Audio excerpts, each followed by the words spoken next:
Hey, good evening, everybody. Thanks for joining us here tonight on 20 Sides to Every Story. We're back at it with Dolmenwood.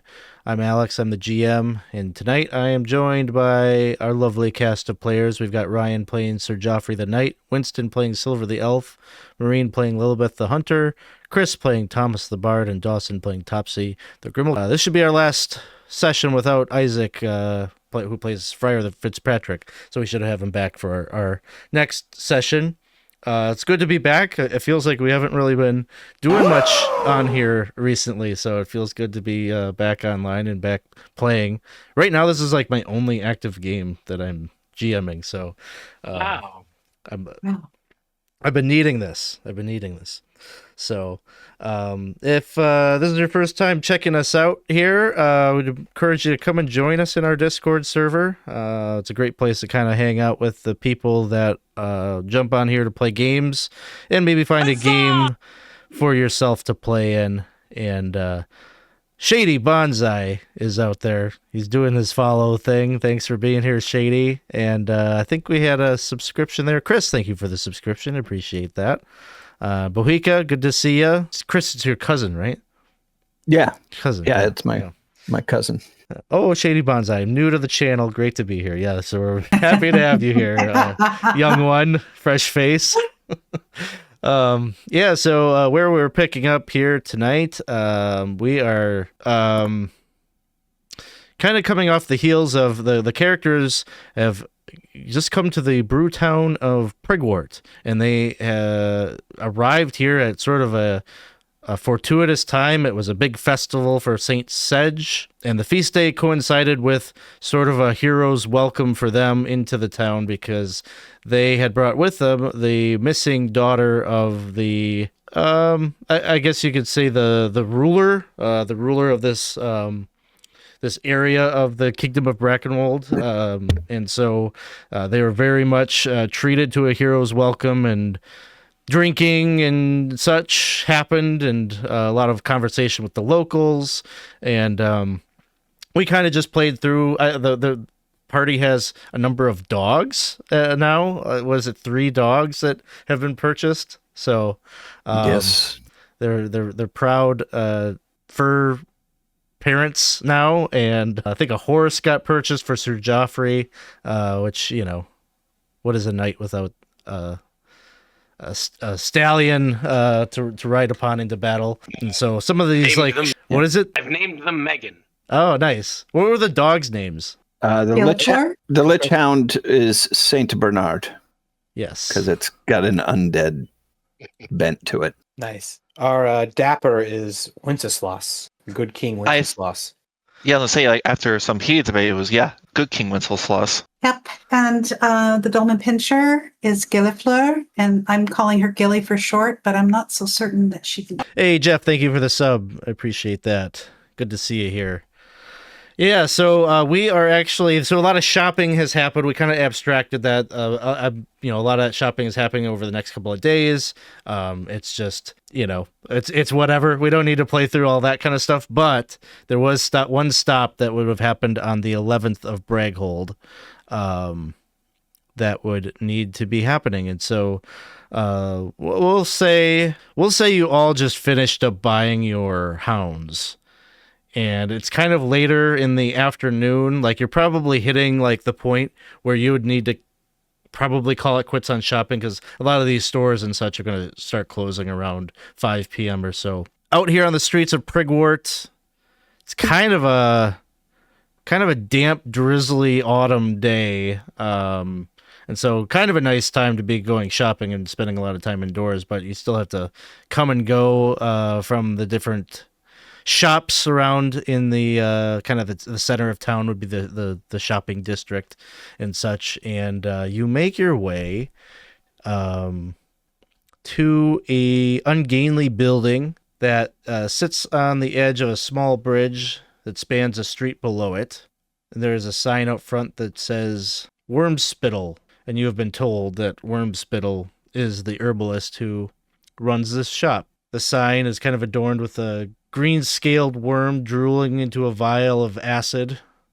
with his name kind of burned into the wood overlaid on top of that image. As you enter into the store, You can see it's kind of a cramped little space. Shelves that are built right into the walls with all sorts of glass jars and cans. A lot of them have big kind of stalks of plant material just sticking out of them. Just all the inventory of this herbalist. And there's this kind of a strange mix of floral and earthen scents in the air.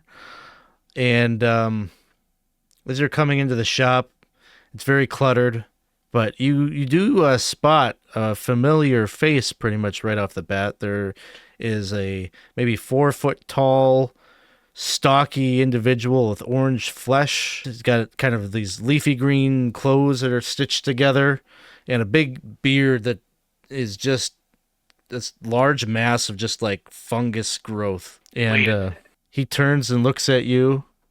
He says, "Hey, it's you guys. Hey, you remember me? and he looks at Silver. Hey, you still writing poetry?"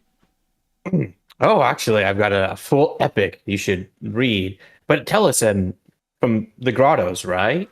How was your journey?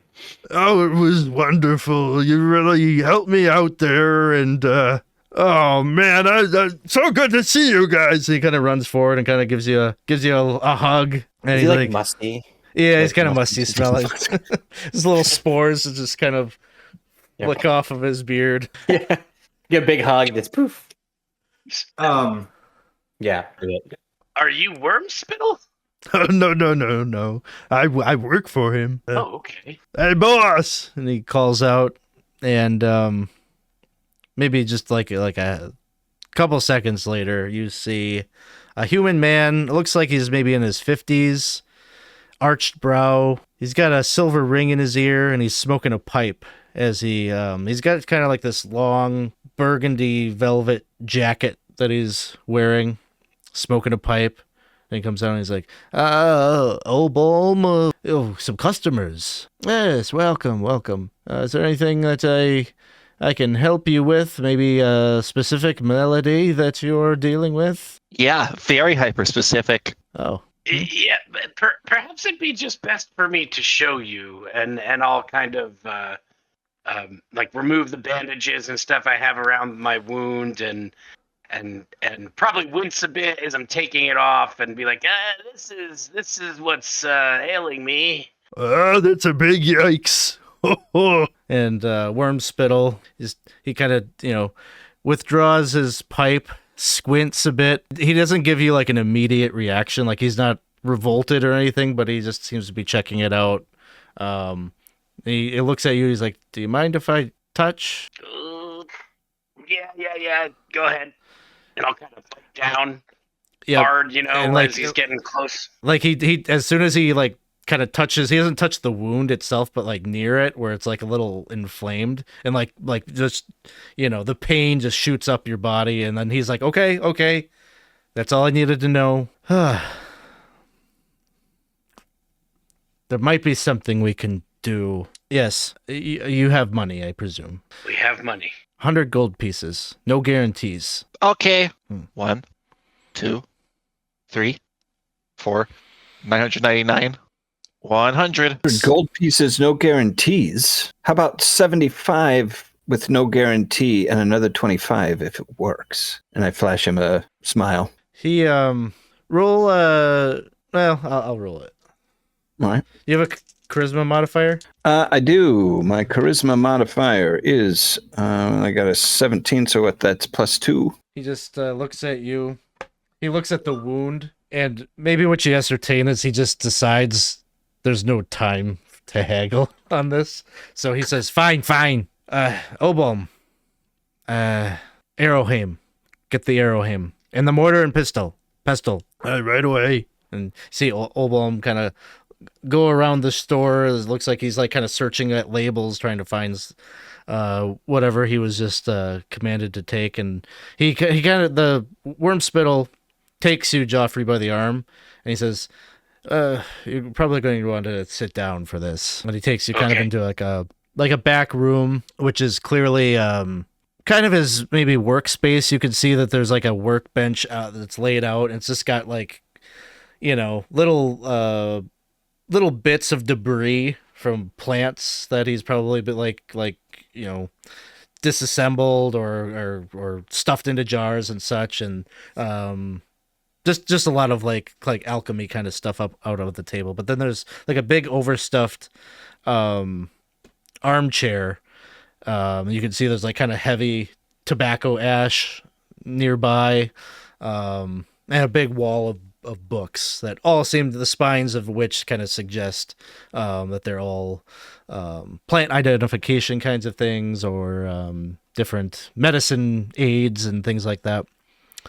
Sooner or later, Obalm arrives with all the stuff that had been requested, and Wormspittle takes you, Geoffrey. He offers you his chair. He says, "Why don't you sit down? It'll be just a moment." And then you watch as Wormspittle goes to the workbench, and he pulls out of this jar that Obalm has just handed him. It's just like these. It's just full of like these tiny dried leaves, and he seems to be kind of dumping them out into the little clay receptacle in front of him, and then he's like adding water. It looks like he's like trying to make a paste out of it as he's starting to go with the mortar and pestle, and he kind of mashes it up, rehydrates it. And he works on this for maybe about a good like 10 minutes or so, and then he arrives over to you, Geoffrey, and he kind of like globs up like a big, almost like a full like tablespoon helping of it, and tries to like apply it to that wound. So what this does is it allows you a second chance at the saving throw. So you can do another save versus, I think it was a save versus Doom, right? I believe so, yes. Let me grab my dice. Doom. No Doom. No Doom. Oh, wait. Beat the Doom. This is like Invader Zim Doom song backwards we're playing. Okay, here goes. All right. Actually, wait, So don't roll it. Don't roll it. What is the number? My Doom is a 10. Is it 10? Okay. Yep. I'm going to roll it so that you don't know immediately. Okay. Oh, Look at his nice. face. So Judge it. he globs it on, and he says, "Oh, how does it feel?" And in the immediate term, like, it doesn't really feel any different. But it like does feel sort of soothing to have this applied to this wound, like, almost like an anti-inflammatory, or like it's just it's taking off some of the soreness, it feels like. And I'm trying to remember, the exact effect was that I wasn't healing, or what was it? I would just just that the wound was like getting bigger. There wasn't really a mechanical thing that I knew of. Yeah. Gotcha. Yeah, I mean, I guess I'll just be like, yeah, it feels a little. I guess I'll say something like, I guess I was expecting it to like burn or to feel cool or just do something, but it's just, it sort of feels the same. You need to keep Is that an good or eye on bad? it. Yeah, it's hard to say. The infection had definitely set in, and so it may be a couple of days before you might see any effect from this. You just need to monitor it. It hasn't spread. It still was contained to that small area. If you see it that it grows, you need to immediately come back. I appreciate it. How Thank you. did this happen? It was a wound given to me by a creature that we believe to be undead, right? Did we believe it to be undead?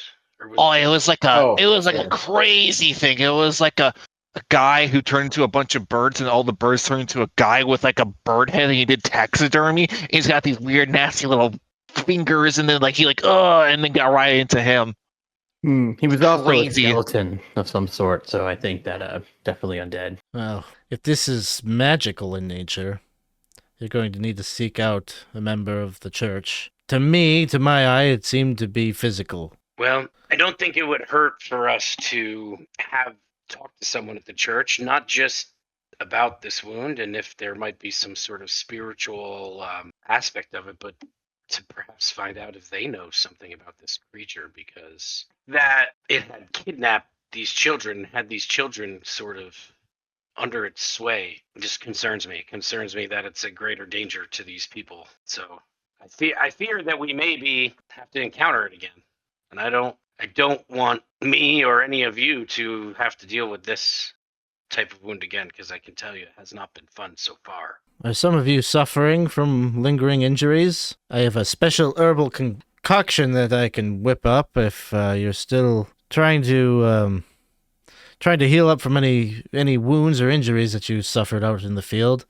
And basically, he'll tell you that for 5 gold pieces, he can give you an herbal concoction that would give you an extra hit point of when you rest overnight. Like you would get an additional hit point if you take this. I could use one. I feel like that would be beneficial for almost all of us, right? Yes, I think so. So however many that you want to buy, you can. It's 5 gold pieces per dose. And I'll say he's got like 20 of these in stock. Like this is kind of like the thing that people in town most often come to him for. He's kind of like the basic medicine that you can get down at the drugstore. We're already dropping 100 for the first remedy. 75. 75. Oh, nice. Yeah, I forgot about that. Okay, yeah, we haggled. But we haggled for 25 if it works. But we don't know. We don't know. That's true. We don't know yet. Yeah, well, we may owe him 25 in a couple days. We'll find out. So I'll pull 75. And do you want to just say we'll take 10? Do just an even 10 doses, so it'll be, instead of 75, it would be 125. I would only need 1. Then we have some just in case we want it for the road, right? For if we're camping and we need to heal up or whatever. I was thinking. Yeah. So I will put. What are we gonna call those? They're Long night. Let's call it Long Night's Rest. Long Night's Rest. Be a fun name. And we've got 10, and I imagine each of us will probably have one now, so that tonight's. I will not need one for tonight. You will not need one. Okay, so that it's 3. So I'm just gonna put 7 in my stuff for now, and we'll add that hit point when we get to our rest this evening. Mr. Wormspittle, I have a question for you. Yes. I see you're, a specializer in the herbs and the, the good stuffs for helping people. How about for the harming kind? For dangerous beasts. I mean, I have this vial here, and I will produce a vial of poison I gathered from Castles in Tillin, which for reference, we weren't sure what it did, but the concession was coach weapon for it, 1d4, well, for 1 turn, 1d4 poison damage on a hit. Would you know if you'd be able to replicate something like this, or you have something similar, or maybe I could figure out a way how to make it myself, like that kind of thing? Likely it was concocted with some form of fungal spores. Most of the poisons in the Dolmenwood come from this sort of thing, although I suppose snake isn't uncommon. If you forgive me, I don't really deal in poisons, so I probably am not a great consultant on that. I'm usually of the identifying and avoiding such things. Reasonable. But certainly there are a number of specimens of mushroom that you should be able to get something close to that. Nice. So I gotta pick the brain of the Friar when he's ready. Say, hey, can you go get me some poisons? Excellent. If you give me a second, I'll give you. He can name a couple. He'll tell you to look out for. You said it dealt extra damage, right? So the thing was 1 turn, 1d4 poison damage per hit. See that damage. He'll tell you that if you look for a mushroom called rotting mazegill, it probably would be something close, or be able to produce something close. So you know about mushrooms? Yes, a bit. You ever seen one like this? And I pull out the mushroom that I still have from Phrygia. And he just kind of looks at it. I have not. I don't have a name for this. Where did you found it here in the Dolmenwood? Not exactly. Are you? We were elsewhere. Is it for sale? Are you an interested buyer? I am. It apparently it will kind of mess you up a little bit in the head. Psychedelics. Yes, well, I've got customers for that. Yeah. I think that was that. Yeah, it turns on purple. I look towards everybody else and I say it was kind of something along those lines, right? It it seemed to have various effects on the individual. I think someone turned purple for a bit, right? Am I remembering that right? This is a while ago. Yeah. His daughter. I'm scratching my head as I'm still currently purple. Oh, that's right. It was you. It's you. Yeah, I think it's happened to one. I've heard a rumor. How much would you part with it? You know what? Why don't you make me an offer? I'll give you 150 gold for it. You also have probably Yeah. you also probably have means of trading for other maybe rare ingredients, cultures, and the such. You want to do a trade? Sure, we could do that.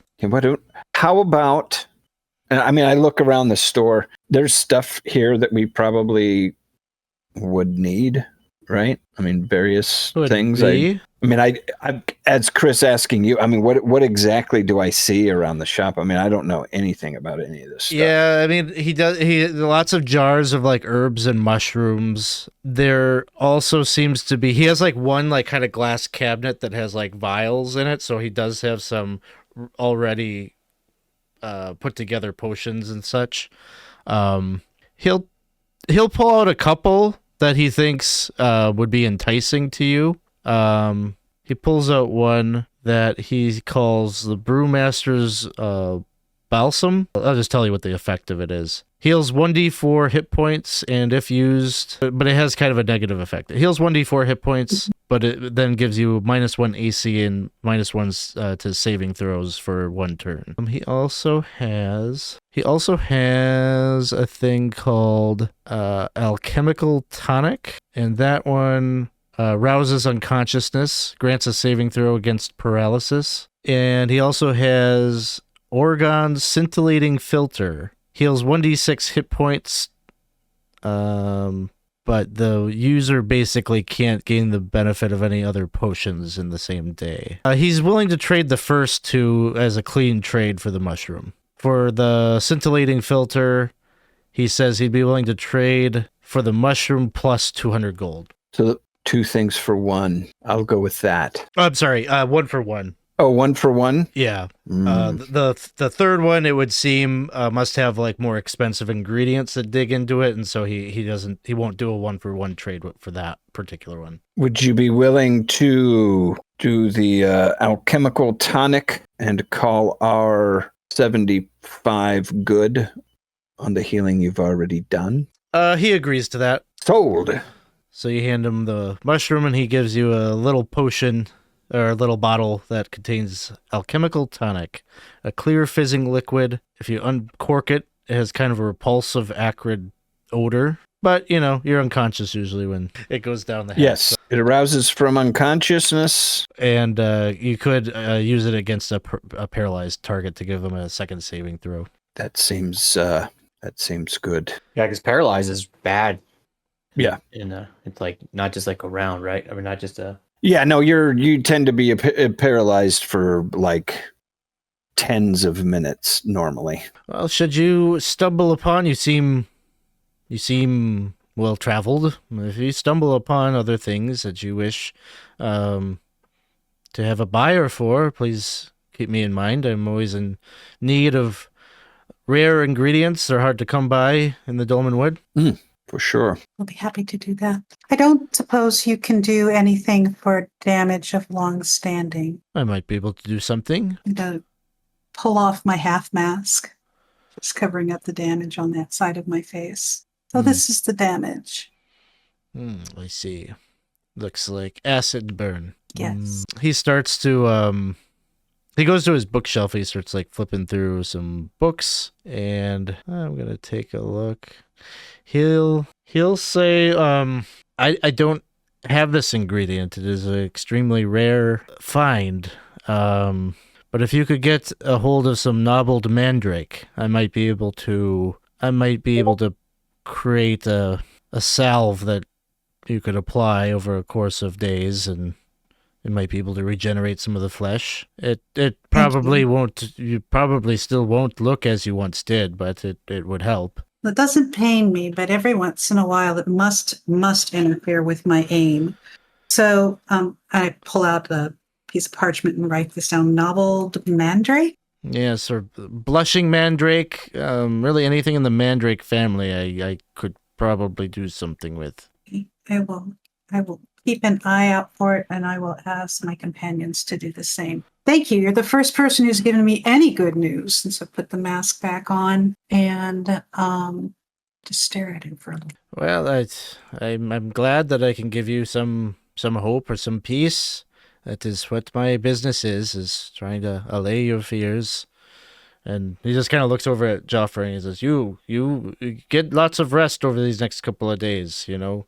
The salve can only do so much. You need to help it. I will. Thank you. Well, it is getting late. Is there anything else I can do for you fine folks? No, I think you've done quite a bit, actually, and we appreciate it. We'll be about our day. Thank you. You're welcome.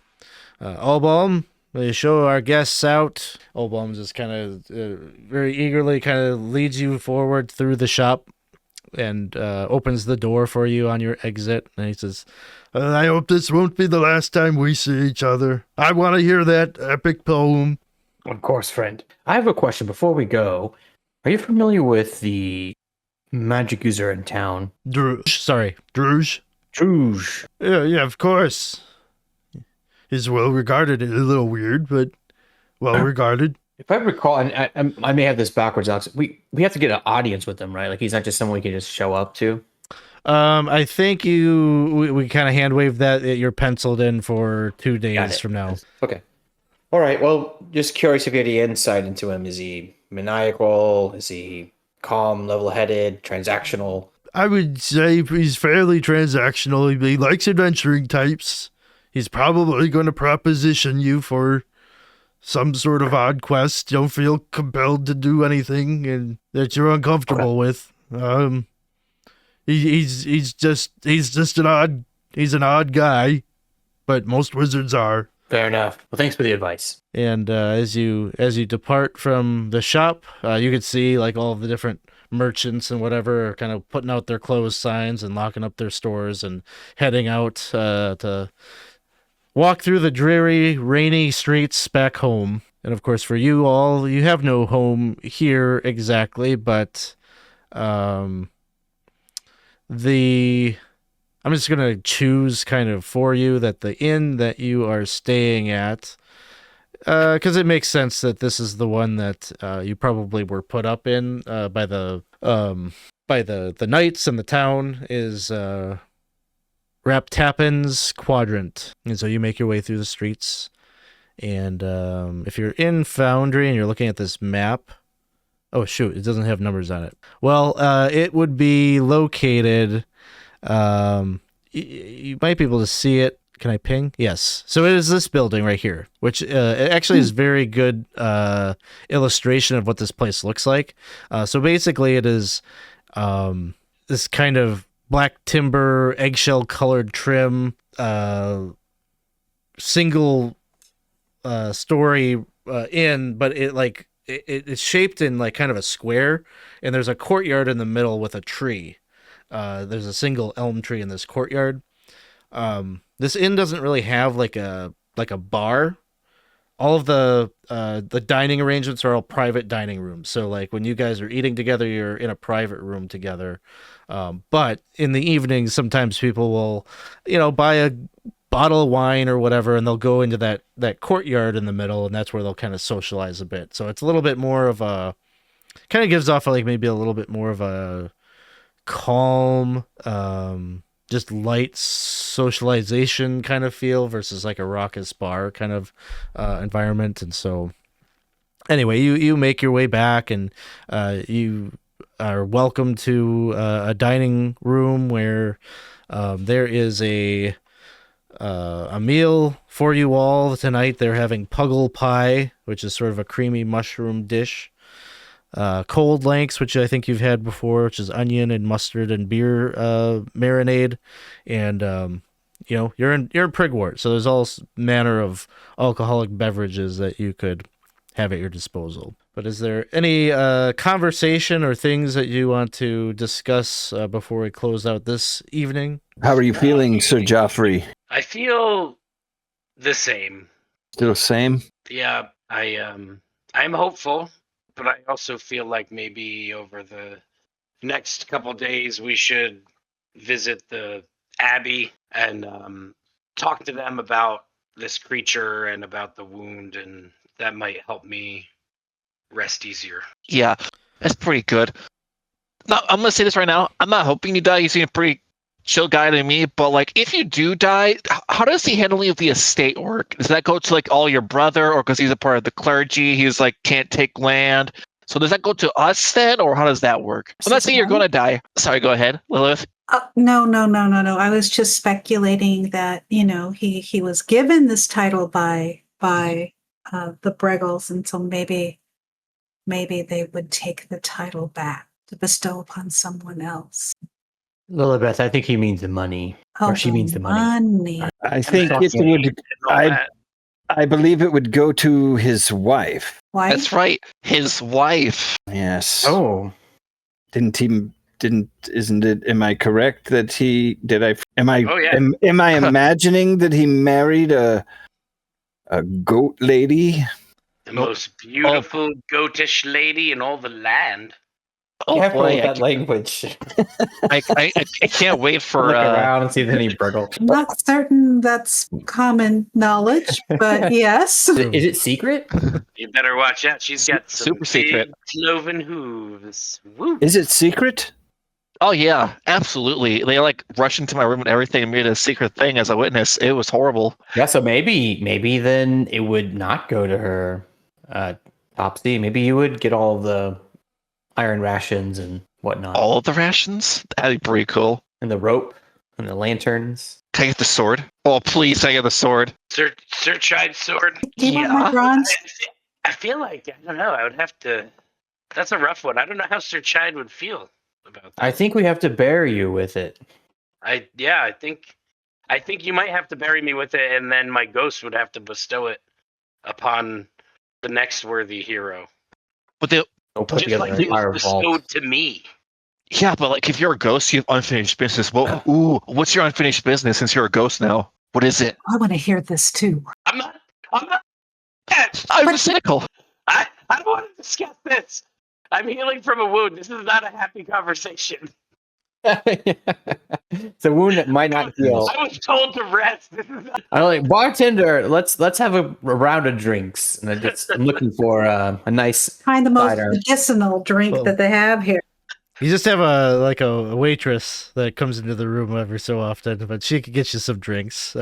She'll offer you, if you don't have a preference, she would say, might I offer you one of Prigwort's signature beers, the Merryweather. Is a crisp pale with an aftertaste of butterscotch. Oh yeah, let's do that one. Sounds delicious. So That she'll sounds delicious. bring you out a few of those. That will get my mind off of my friends already trying to rob my corpse. So give her three gold. So take 3 gold out. A little extra tip. Cheers to good Cheers. health Yes, to good health. and fortunes bequeathed to you. May we all find that good health over the next few days, my lord. Yes, not all of us are at full health yet. Yeah, I'll drink mine with my little concoction. Okay. Same This is where we here. find out he secretly poisoned all of you in your sleep. I'll sniff it, take a sip. Now you'll really you'll get all of it, Topsy, because we're all drinking it. Except for you. You the cart and everything. 3 dogs. It's a lot of Sir mouths to Geoffrey. feed. Just Sir Geoffrey, hey, would you like some Tythland cider? I've heard that it will actually give you a good night's rest. I would love that. That sounds delicious. So I'm going to buy. Did they have it on the menu? What was it? Tythland cider. Yeah. If it's an alcoholic, yeah, they'll have it. Okay, so it has this effect. So I hope that this brings you good dreams, and you might want to soak your sock in it before you go to bed. Soak my sock in it. Yeah, I'll tell you more later. Lillibeth, not at the table. We're Just Save that for trying to later. help. Oh, So those of you that drink the Merryweather, you all will be grinning and red of face after you finish that ale. perfect. never Yep. experienced that. Ooh, We're all just like just drunk, red nose.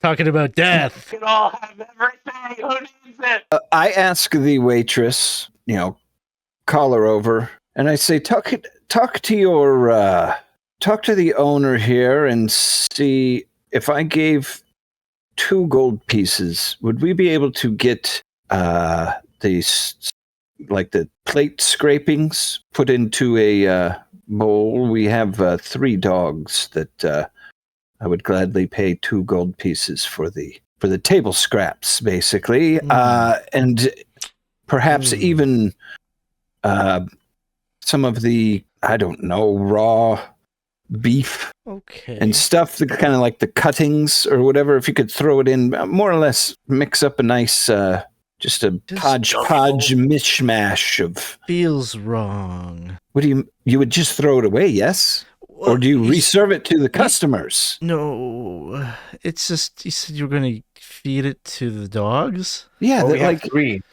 We have 3 dogs. So, like, if somebody doesn't finish their meal, anything, you just, the leftover pieces of bun mixed with perhaps like the pan drippings, any pieces of, any, slight trimmings of meat and stuff like that, just kind of throw it in there. 2 gold pieces. Okay. We'll just do everything except the puggle pie, right? Like, oh yes, no, I'm not. I am not saying to that your food is fit for a dog only. No, you. This is There's dog awkward. in the puggle pie, huh? What is? You don't want to. I don't know if you'd call it a dog. Right? I mean, they're kind of dog-ish. And she tells you that puggles are a native creature in the Dolmenwood. It's like a mushroom dog. Oh. I'll just say, like, So she's she's feeling awkward as you're saying, like, you're gonna feed all this food to the dogs. So she's like, it feels wrong. Like, it's not really a dog, but it kind of feels like a dog. And she's like, I'll do whatever you want, but I don't feel good about it. Well, not the. We don't not want you the to feel puggle. bad. You can leave the puggle pie out. Okay. Yes. Okay. Your dog's like onion? No. Yeah. It's a lot of onion. No onion for the dog. Dogs No. don't like onions. No, Makes them dogs fart. don't like it. Makes them sick. I could like offer your grapes. dog some beer. Would that be acceptable? I don't know. I'll have to ask her. I think our dog's like raw meat. Oh. I think that is Right, Thomas? exactly what we need. Yeah. I mean, a mix of gravy and I'll see what I can scrounge up. and dried out bread crusts and like I said, raw beef, raw meat. Not like, I'm sure they would really like the good cuts, but even just the general scraps. She she takes your 2 gold pieces. And eventually, she comes back with kind of a bucket of slop that she scrounged Dog up. slop. Yep. Wonderful. I'm not certain Gilly's gonna eat that, but thank you, Thomas. Sure, I've never owned a dog before, so. She's spoiled already. Well, I was thinking like Winston sauce would be like, a Salisbury steak cooked medium rare over a medium heat to let it rest for at least 30 minutes. I think they would absolutely enjoy that. I would enjoy That that. would be expensive. That would be too expensive. It's I'll worth take it. the pie. Puggle pie. Not the puggle pie. Not the puggle pie. A pastry. I want a pastry. I mean, my dog wants a pastry. You want? I can give him pastries. I can do that. That's true. No. It is willing to just be like, oh, if you guys give up your treats for the day to make dog treats, I got you covered. I'll do that. All right. No dessert for you tonight. Then I'm just saying you're No giving dessert up. for me. You're giving up your dessert for this Yes. dog treat. All right. Yes, not the leave. yes. I think you've. Okay. Yes. All right. There's some making of treats and things like this that are happening. Is there anything else that you need to take care of here this evening? I'll take this stuff out to the dogs Okay. and They lap it up as you offer it to them. They're well fed for tonight. I guess the only thing. Go ahead. Could say rats. Are we Oh. rat hunting? Not tonight. We're good. I was thinking of doing a little sneaking in the middle of the courtyard to see if anyone's saying anything crazy, or if like someone leaves a tip behind, don't go to grab it. Just kind of like snake it. Well, give me cat form and go back to my room. You know that? Huh? Will you tell us what they say? Yeah. That's the whole point.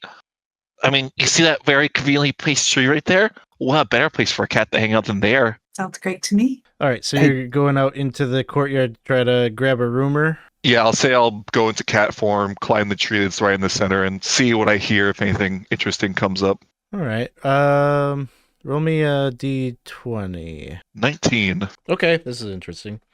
You hear there's a pair of maybe kind of noble, maybe more noble upper class looking individuals who are sitting at chairs that are just like kind of directly under the branches of that tree. The tree is like kind of lit up. It's real nice. You know, they got like lanterns and such that are hanging from the boughs, and you hear them talking a little bit about. You instantly hear them talking about the Nag Lord, kind of whispery, like. Yeah, I hear that the encroachment of the Nag Lord is growing. His spies are everywhere. We're seeing it now. There's more and more Grimalkin, moss, dwarves, mosslings, braggles. None of them can be trusted. Any of them could be under the throes of the Nag Lord. And the others are, just keep it down. Keep it down. If what you're saying is true, they might be here among us. And you can see their eyes like linger up, and they see the cat up in the tree. See, right there. No, you're just being paranoid, Harold. Oh, have another glass of wine. Okay. Wow. Link my way back to the room. All right. So you all managed to make it back to your private rooms. Your food and lodging for the evening is 2 gold pieces each. Okay. If everyone individually is taking care of themselves, you just do that. Deduct that from what you got. Normally, each of the dogs would be 1 gold piece for proper feed and such, but we'll say the Thomas getting the kitchen scraps is good enough there. There's some other things. Let's see, Thomas, I think you're going to lose a point of wisdom as the curse digs its way in further. Is it 2 or 3 at this point? This is the 3rd one, right? This would be... Because today is the 12th, right? We'll call it the 2nd one. 2nd? Okay. Yeah, this would have been from the 11th going into the 12th, so I think it's just the 2nd. Okay. I can't remember if I made you do it on the first night, like when you initially got it. Yeah. Or not.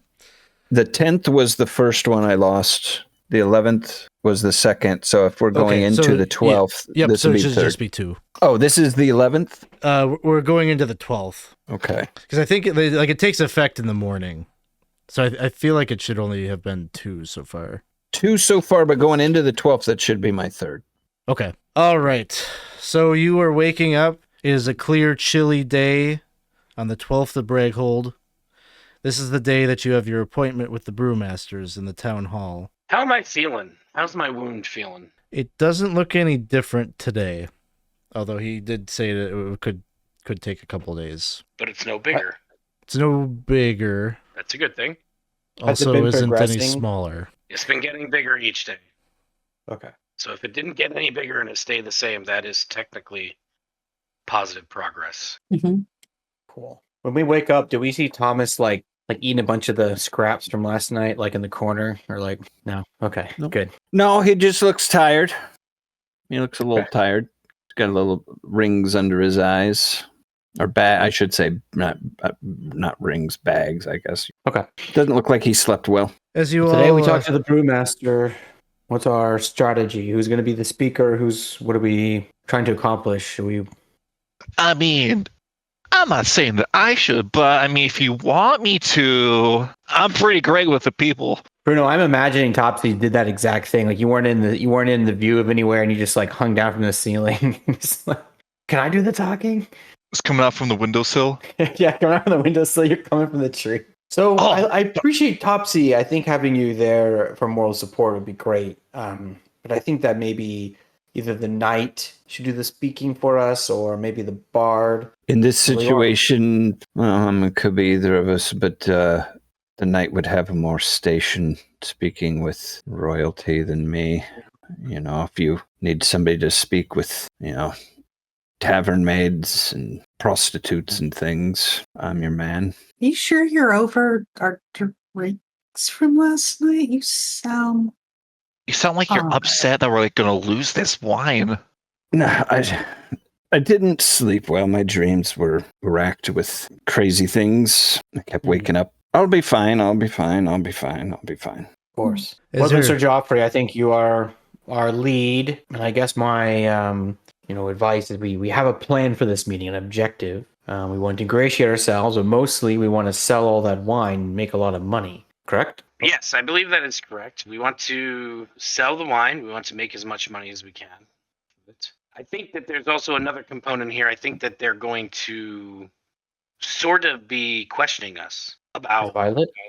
Yeah, I think they're going to want to know the circumstances around. Now that they've celebrated her return, I think they're going to want to know all the circumstances around us finding her. I had a sudden flashback to 2 sessions, or maybe last session ago. Didn't we have a strange, like, wooden Grimalkin thing that was following us around? Jilly jumps at Moon. Jimmy jumps. Mhm. Yeah. What happened to that guy? Probably Did he disappear? gone Is at he- this point. I think Yeah. he's right behind us. I think the thing Had a was knife. we got him absolutely slithered, and then he's had a good day. He skimped off us. Okay. Best assumption is He's he's running. back at Swinney Tower. Okay. I was just curious if he's going to cause problems for us going into this. 'Cause I think he was following around the wine. Okay. So we're going to be asked about Violet, which I think we have a great story to tell. We're heroes, right? Okay. All right. I feel Oh, prepared.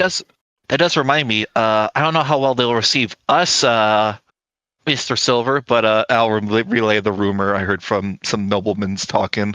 I'm not sure how they. I don't know if it's just because of them they're being weird, or you think brewmasters are nobles?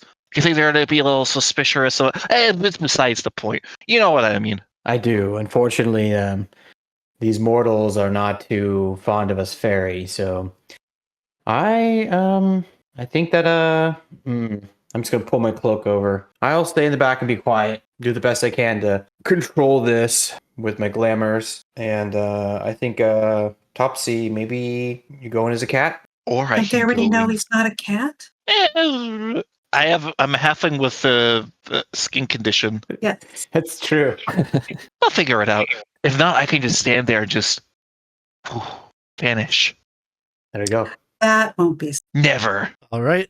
As you were, figuring out your plan, eventually you decide to depart from your rooms and try to travel out of the maze of halls that makes up the Raptappin's quadrant. Eventually you find your way to the entry hall. It is pretty, I don't know, maybe dated decor here. There's a very mossy green carpet, dark wood paneling.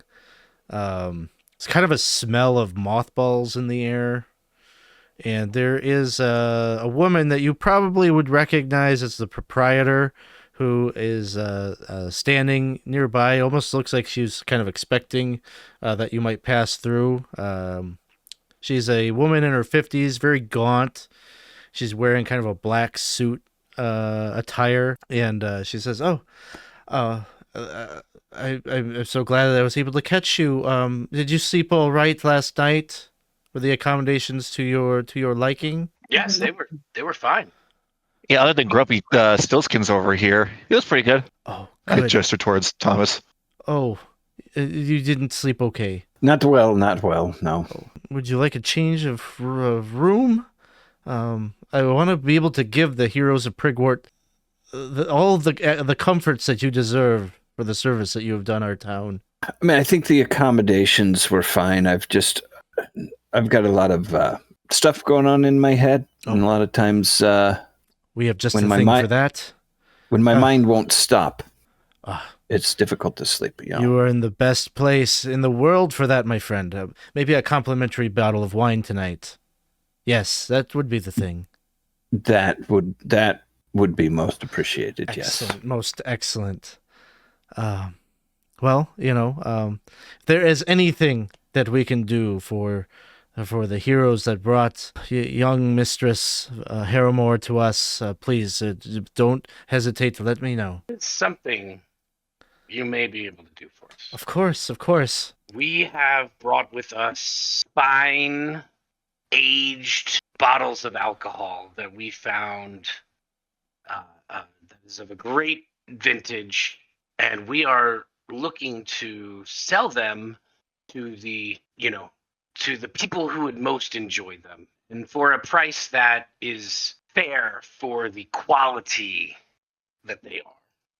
And so that is one of the reasons why we have traveled. We're on our way to travel to Prigwort in the first place. Perhaps you could help us secure a buyer.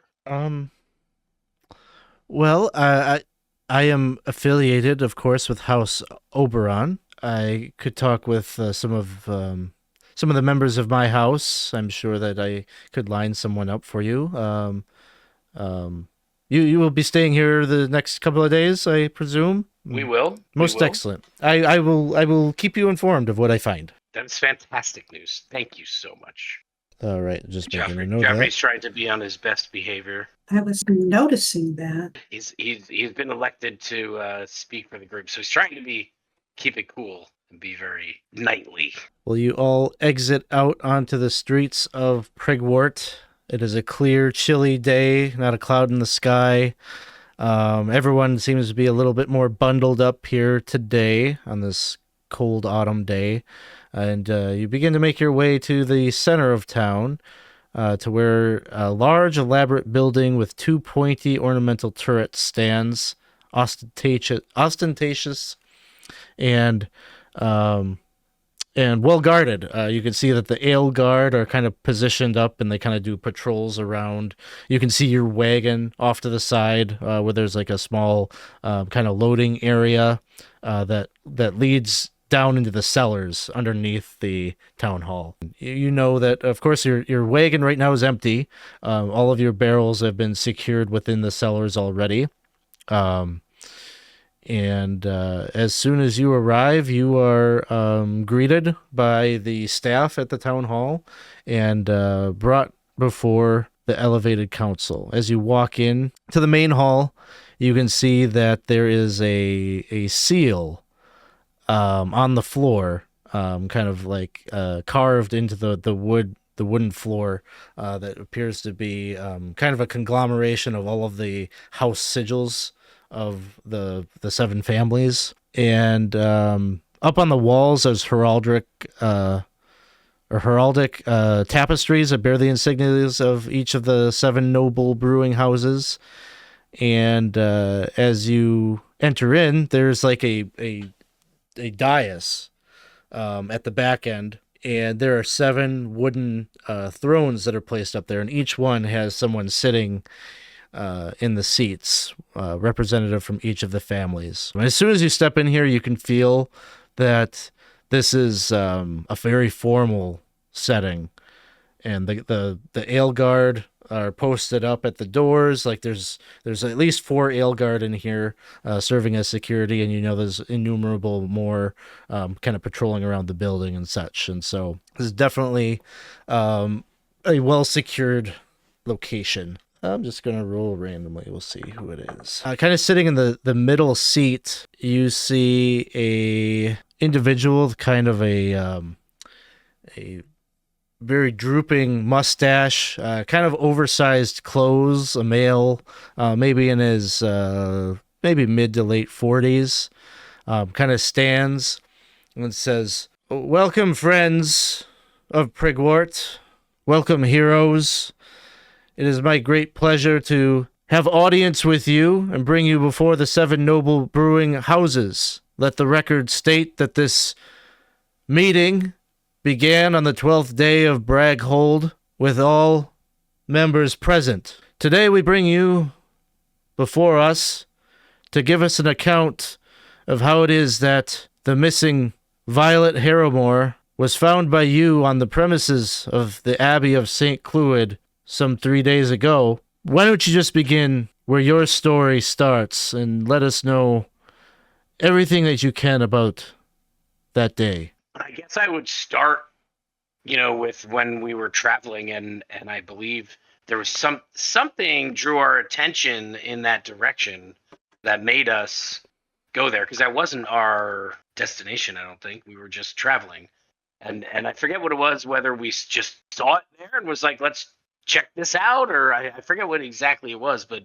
I'll kind of start there with how we veered off the road. I believe we were going up to like the mountain to find like a dolmen stone, or a supposed dolmen stone. We looked over the area, and I think we kind of saw it as we were going to pass by the area, anyways. Yeah, and I think we decided we were going to explore. And I don't think it was too long before we encountered the children, and they started talking about Mr. Skull and Bones. And, you know, we were disturbed. We saw the way the children were being watched over, which was not much at all. And that's when we really started to investigate more so to find out what was going on. And then we'll, you know, kind of get into the full story with the crows and the injuries that we sustained and the curses and down to, you know, saving the children and then heading to. There's on the end there is a large woman, broad-shouldered. She's wearing kind of like some kind of like a fur skin cloak, braided hair. And she interrupts you at some point as you're talking, and she says, "I'm sorry, Wilfrinder Grump from House Cobsworth. I'm sorry. In your story, you say that you just walked up on the premises of the church. How did you manage that? Did you use some witchcraft? Was it? No one has been able to get close to that location. How is it that you were able to?" As simply as we walked through your gates, we walked right into the Abbey of St. Cloud as if it were not a thing. Being unaware of any of the experiences that any of you had with the Abbey, we walked into it and were unaware that it should be any different. We just saw it from the ridge. It appeared to be on our way, and we thought that it was worth our investigation, and it just was as easy as that. We didn't even know that it was the Abbey of St. Cloud until we investigated. There's one. We thought it was an inn, I think. There's one member of the council that seems to accept your explanation. A kind of balding man. He's wearing spectacles, a little hunched over. He's seated third from the right, and he says, It is a good omen, friends. A good omen that they were able to approach. We have long suspected that it was the Naglord's influence that prevented us from approaching all these past 100 years. It is a sign that the Naglord's influence is waning. And then there's a little bit of like kind of commotion from like a number of the other council members start to kind of chime in, and one of them says, "There's absolutely no evidence of this. We're getting reports of the opposite from the north, that there are more and more attacks on our garrisons and our watchtowers and such." And then the person that seems to be chairing everything from House Oberon just says, "Please, we should not be discussing any of this in public. Please continue." Yeah, wherever he cut the story off, I'll kind of continue. And, you know, I am going to be, you know, as a human here playing this game, I don't remember all the details, to be honest. But Sir Geoffrey probably does. And sure. He is going to try to be as detailed and as honest as he can about the experience. He has nothing to hide. He wants to make it clear that he has nothing to hide, and that this party has nothing to hide, and that we truly just stumbled upon these children and wanted to make sure that they were returned to safety. There's another. You leave out a bit the grave robbing bits. Yeah. Thank you. I was about to say. No, big question. Do we tell them about the ghosts and the evil demons and all that other stuff too, or do we just? I think Okay. all of the haunted stuff stays in the story. Okay. Yeah. One of their questions is whether there was any sign of the clergy that lived there, and if you have any sense of what fate befell them. There was something, wasn't there? Was there a Super ghost? bad. Ghosts, undead Yeah, habits. ghosts. My There were a lot of recollection really is that bad you things. probably don't have that story, but I could be wrong. Well, we did open a room, and there were hundreds of thought we- shattering skulls in a flesh room. Yeah, Oh yeah, I forgot about the flesh. Don't tell that part. As- Don't tell as- that part. as the detail would get put in there, I would describe the my conversation with the meeting. Give me a moment. What was his name? Abbott. Was The it- abbot that I talked to, or whatever. That was a ghost. Was it Brother Friedrich? Brother Friedrich? Is that right? Check my notes. Can't believe I wouldn't have written that down. Yeah. I think Yeah, that's right.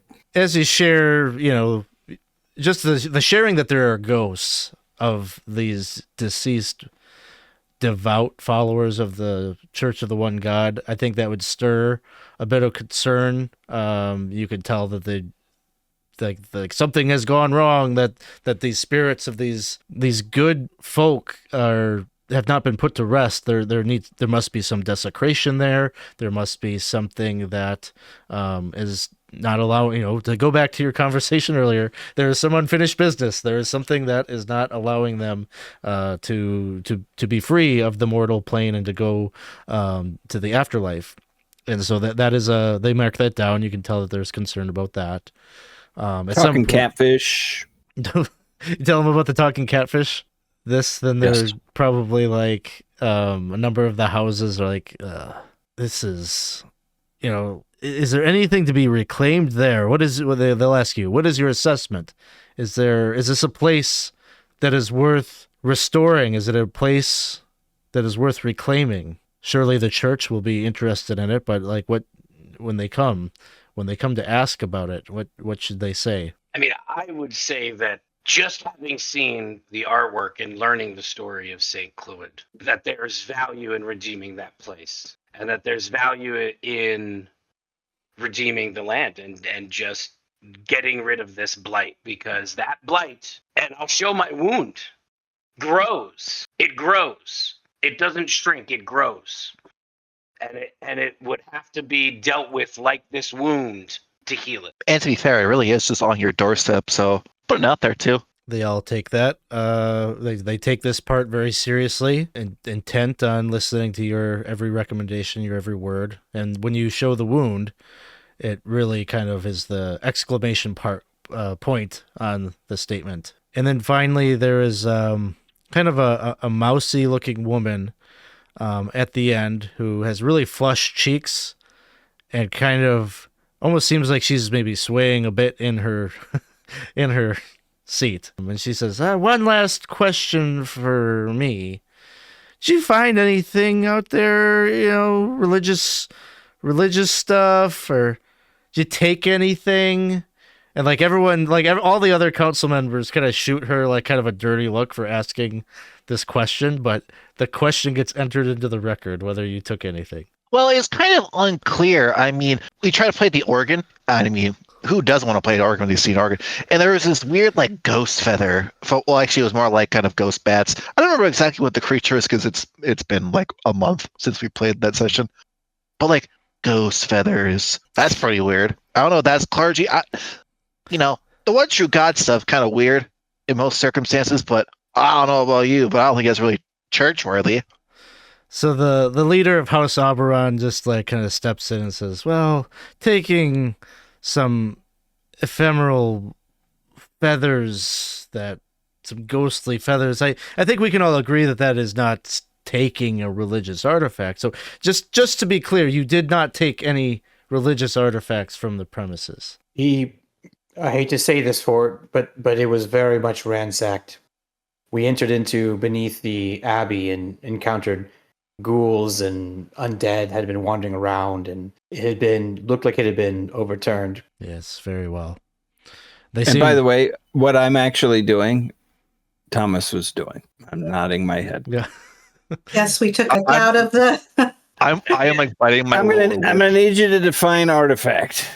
At this point, Geoffrey is sort of noticing that when our Grimalkin friend talks, it goes fast. It's confusing to people.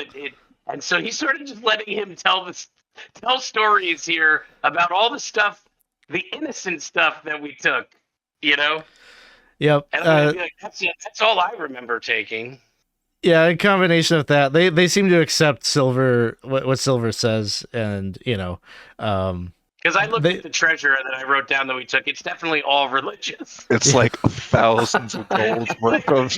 Silver pendant inlay with gold associated with St. Cloud, gold censer, pearl ebony prayer beads. You know. I said it was ransacked. I didn't say who did it. Yeah, exactly. I love it. It's true. Brigands on the road. Got a +1 to my charisma. They all seem eager to not allow that council member to ask any more questions, and they are pretty eager to move off of the uncomfortable subject altogether. And so the elevated Mostlemyre Drouge just says, "The council thanks you for your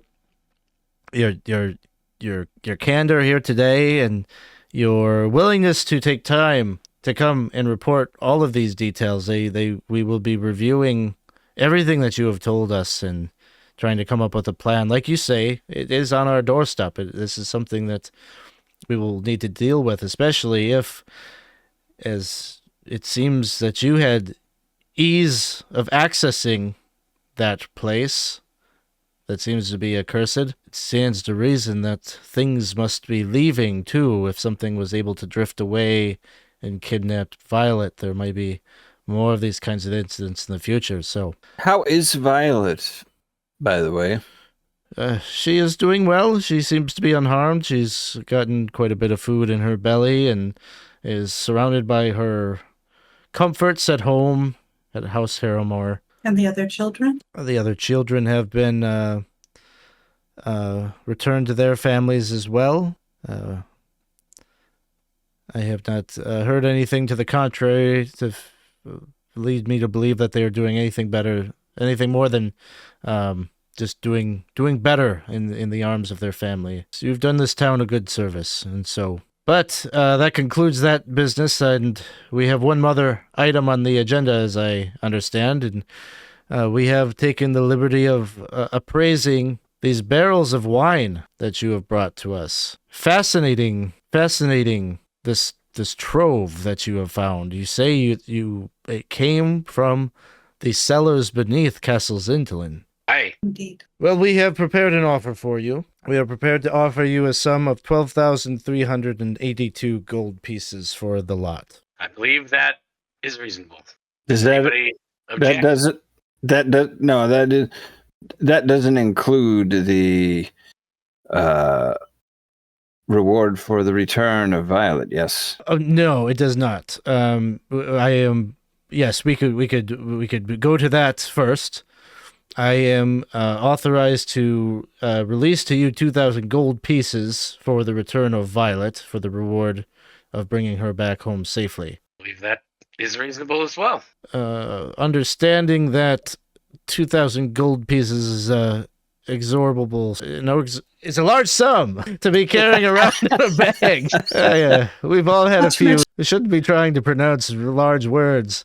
Yes, we've taken the liberty of breaking down your reward into a sum of gems and jewels, which you can pick up at the Sea of Stars in town. That's great news. Thank you. All right, and as for the amount for the wine, if this is acceptable, I could have these funds released as well in a similar manner. It is acceptable. Very good. There is a condition, however. There is something that you need to do before these funds can be released. We need you to use your cart and take a number of these barrels to a location in the Dolmenwood called the Yellow Wood and make a delivery, so to speak. Okay.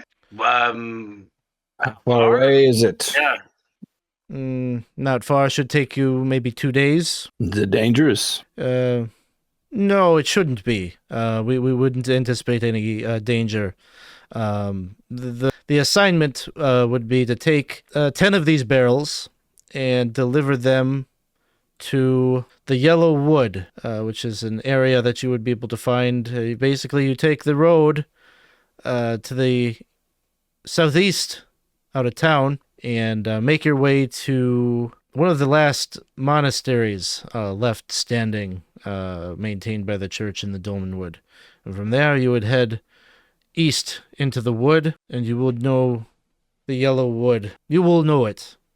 You will know it. Deliver it to whom? There's like sort of like anxiety in the room as they're talking to you. And I think you'd be able to like sense that the anxiety is that they're kind of skirting around like a secret that they don't really want to talk about, and they're entrusting you with something that they don't really want like the general public to know about. And so his voice is kind of crackling a little bit. He's like, there should be 4 elves that will accept the wagons from you, or accept the barrels from you. Elves? Elves. Yeah, At the monastery? No, in the Yellow Wood. The monastery is just a marker of when to head off the path. What sort of elves? You know, I'm asking just purely out of curiosity. They'll be wearing yellow, Yeah. primarily yellow, Yeah. wielding spears. Uh-huh. That sort of elf, okay. The spear wielding type. Okay. When should it be set up by? At your earliest convenience. It does not need to be an emergency. I'm sure you have business to attend to in town, but we can have your wagon loaded up with the barrels that we select, and we could have that ready by tomorrow at the earliest. Fair enough. I believe, if there's no objection from my companions, that we agree to your terms. Very good. Will there be anything else that you wish to discuss with the council? Is there, guys? I think we hit our 2 pieces of business, correct? All right. No, I believe that's it.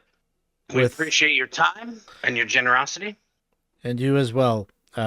We look forward to your safe return. Again, as soon as you just let us know when you're heading out, and we will have the wagon ready for you. In the meantime, we will definitely accept and deliver your report to Lady Harrowmore.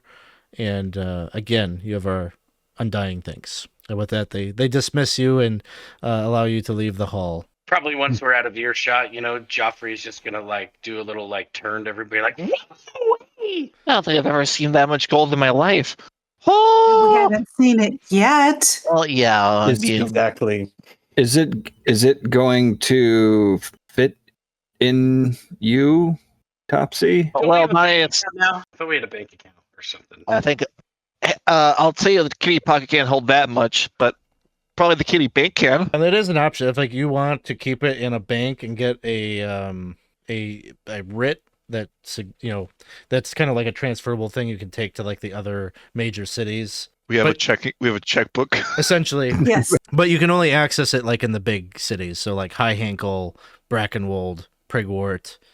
Yeah, we use the kitty pocket for X amount. And Mundane expenses. yeah. Mm-hmm. But we only have now what we came into the room with, right? Doesn't that feel odd to you? Think about it. It's like free money. I mean, sometimes people, when they get these notes, I've heard that they could just make up a random number. You find yourself a really clever thief or a forger, you could have the whole run of the world. It might end you up in a space that you don't want to be in. Lillibeth, is your concern that after all this exchange and negotiation and promises that we have not seen 1 cent, Yes, that's my concern. and then we're being dispatched from the town? Rather, oh, we're so wonderful. Here's your reward. Oh, and they have the wine that belongs to us. Yeah. And they're holding it, hostage so that we will deliver some of it to, Well, it's storage. yes. That Yeah. doesn't seem as friendly as it was politely stated. I don't trust this. What do you know about yellow? Is there a house of yellow elves? I mean, what I would suggest is we're going to be here for a couple days, and it was pretty clear that they were just. I don't think they have a problem with telling us the details of this transaction, but I don't think they wanted everybody in town knowing. So I think if we approach House Oberon for a meeting, that they'll be happy to share the details with us. But I don't think they wanted to say it in front of everybody. That's the vibes I was getting. Yeah. I mean, it could go back to the fact that some of the noblemen are like, these pesky elves and everybody else, they might be spies for the Naglord. You know, people talking scary stuff, causing the public to be in a ruckus. They were pretty hush-hush about it when I overheard them. They're not really good at that, what they're, you know. Even if something's even a secret to say, just don't say it. It's easy as that. It is quite strange, though, that they're delivering wine to elves in that context. It's clearly a payment of some sort. Yeah. It's clearly a payment of some sort. Do elves not like wine? Oh, we love wine. But also, we're going to give them church wine. Church wine? Yeah, this church wine. Is We got church it. wine from a The castle. Yeah, well, there was the brewing monks. There was like tapestries all over the wall when we first entered. I mean, they made that stuff there. Well, think about it. Wine for the one true God's followers given to some pesky fairies. Oh, it's crazy. It's crazy. It's amazing. But it does definitely seem like a payoff. I have a feeling there's something there's some sort of transaction going on here, and I think if we feel weird about it, we could probably ask about it. We are heading in there.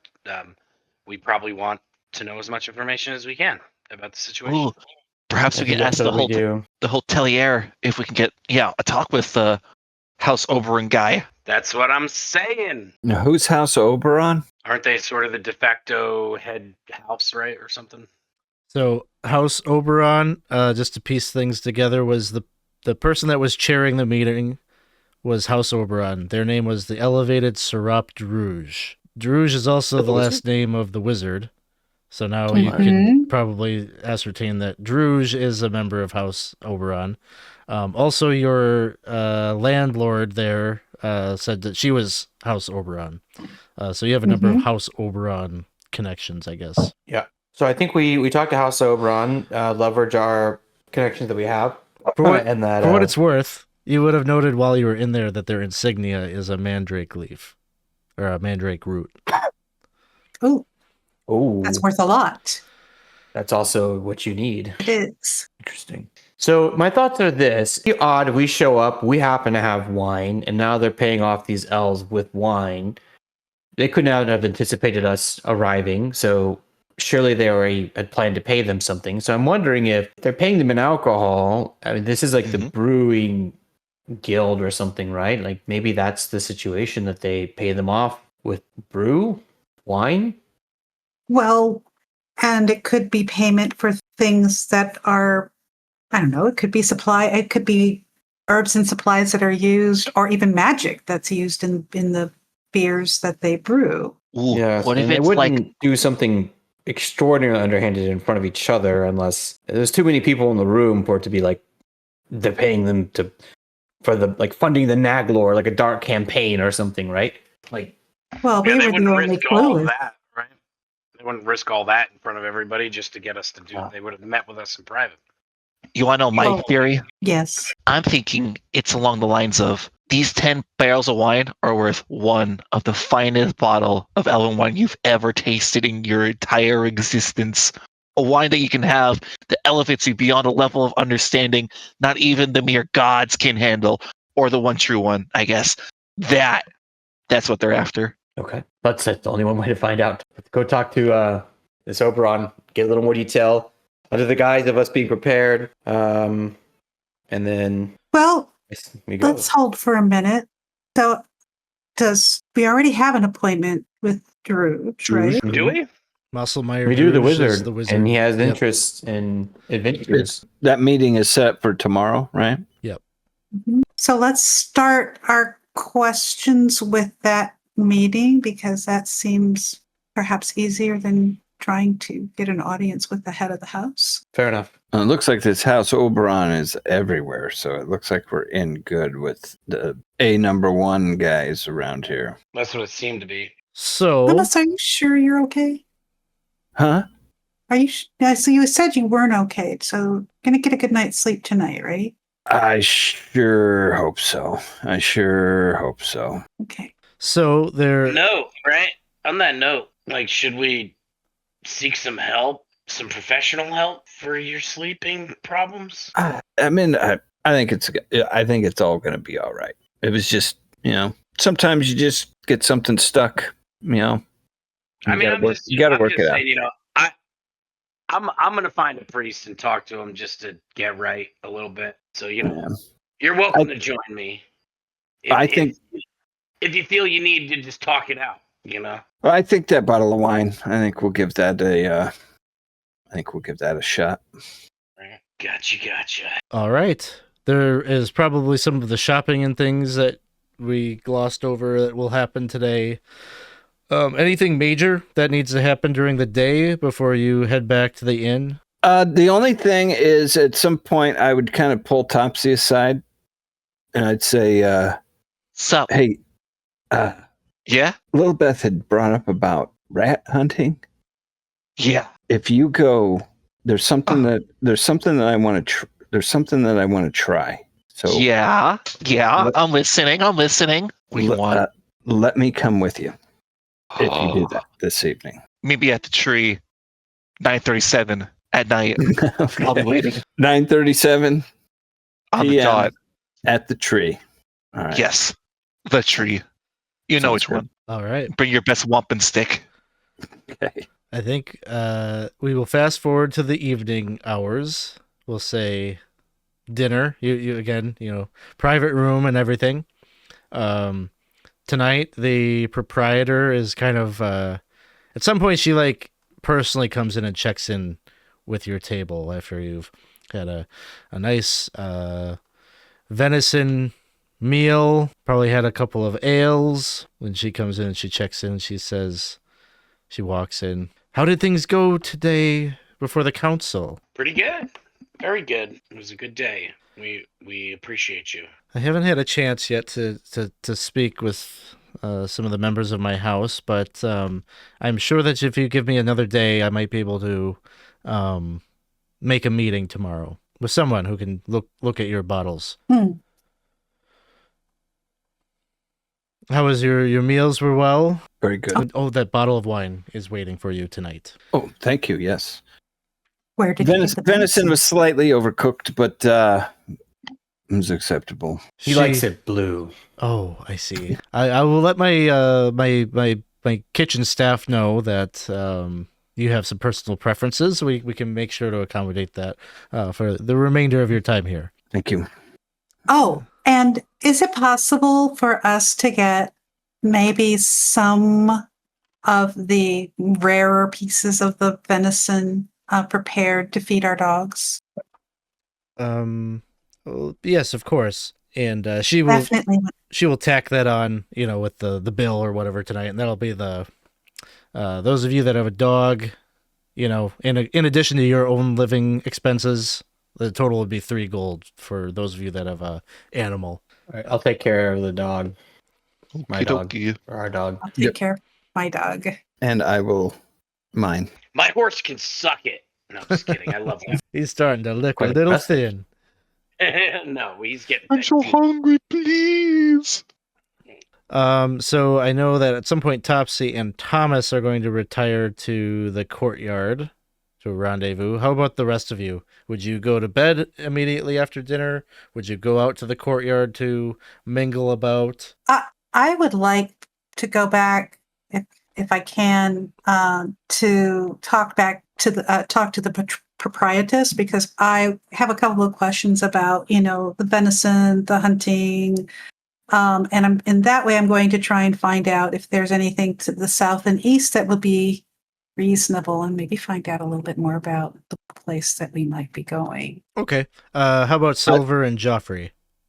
I will be right back. I'm gonna retire. I'm nursing a little bit of wound still, so I'll get a good night's rest tonight if possible. Yeah, I think Geoffrey is going to take the words of the herbalist to heart, and he's going to spend a little bit of time, maybe, brushing Megan the Stallion before retiring for the evening. Okay, sounds good. We'll start with Lillibeth. At some point, you'll be able to go out into the courtyard area where you will see the proprietor checking in with her guests, and she herself has a glass of wine that she is kind of sipping as she's mingling about, just socializing with her patrons. So I'm going to Also, look around and make sure that I have a glass of wine in my hand too. Not that I socialize really easily, but sort of walk casually over and thank her again for the lovely meal.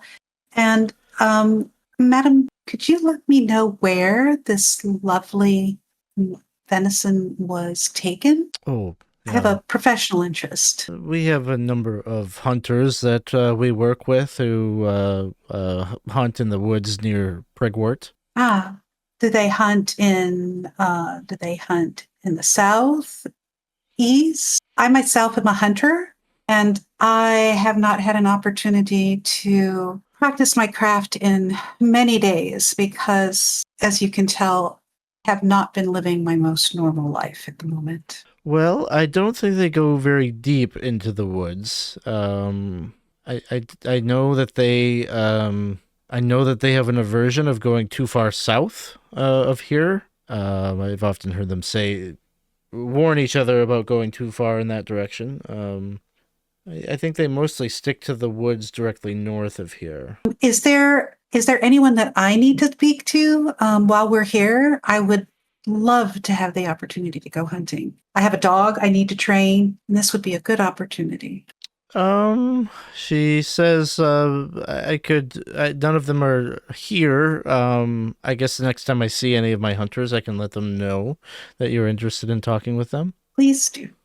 And so I write down, my name, and not that I have a phone number, but I write down my name. Yeah. that I'm interested and ask and give that to her.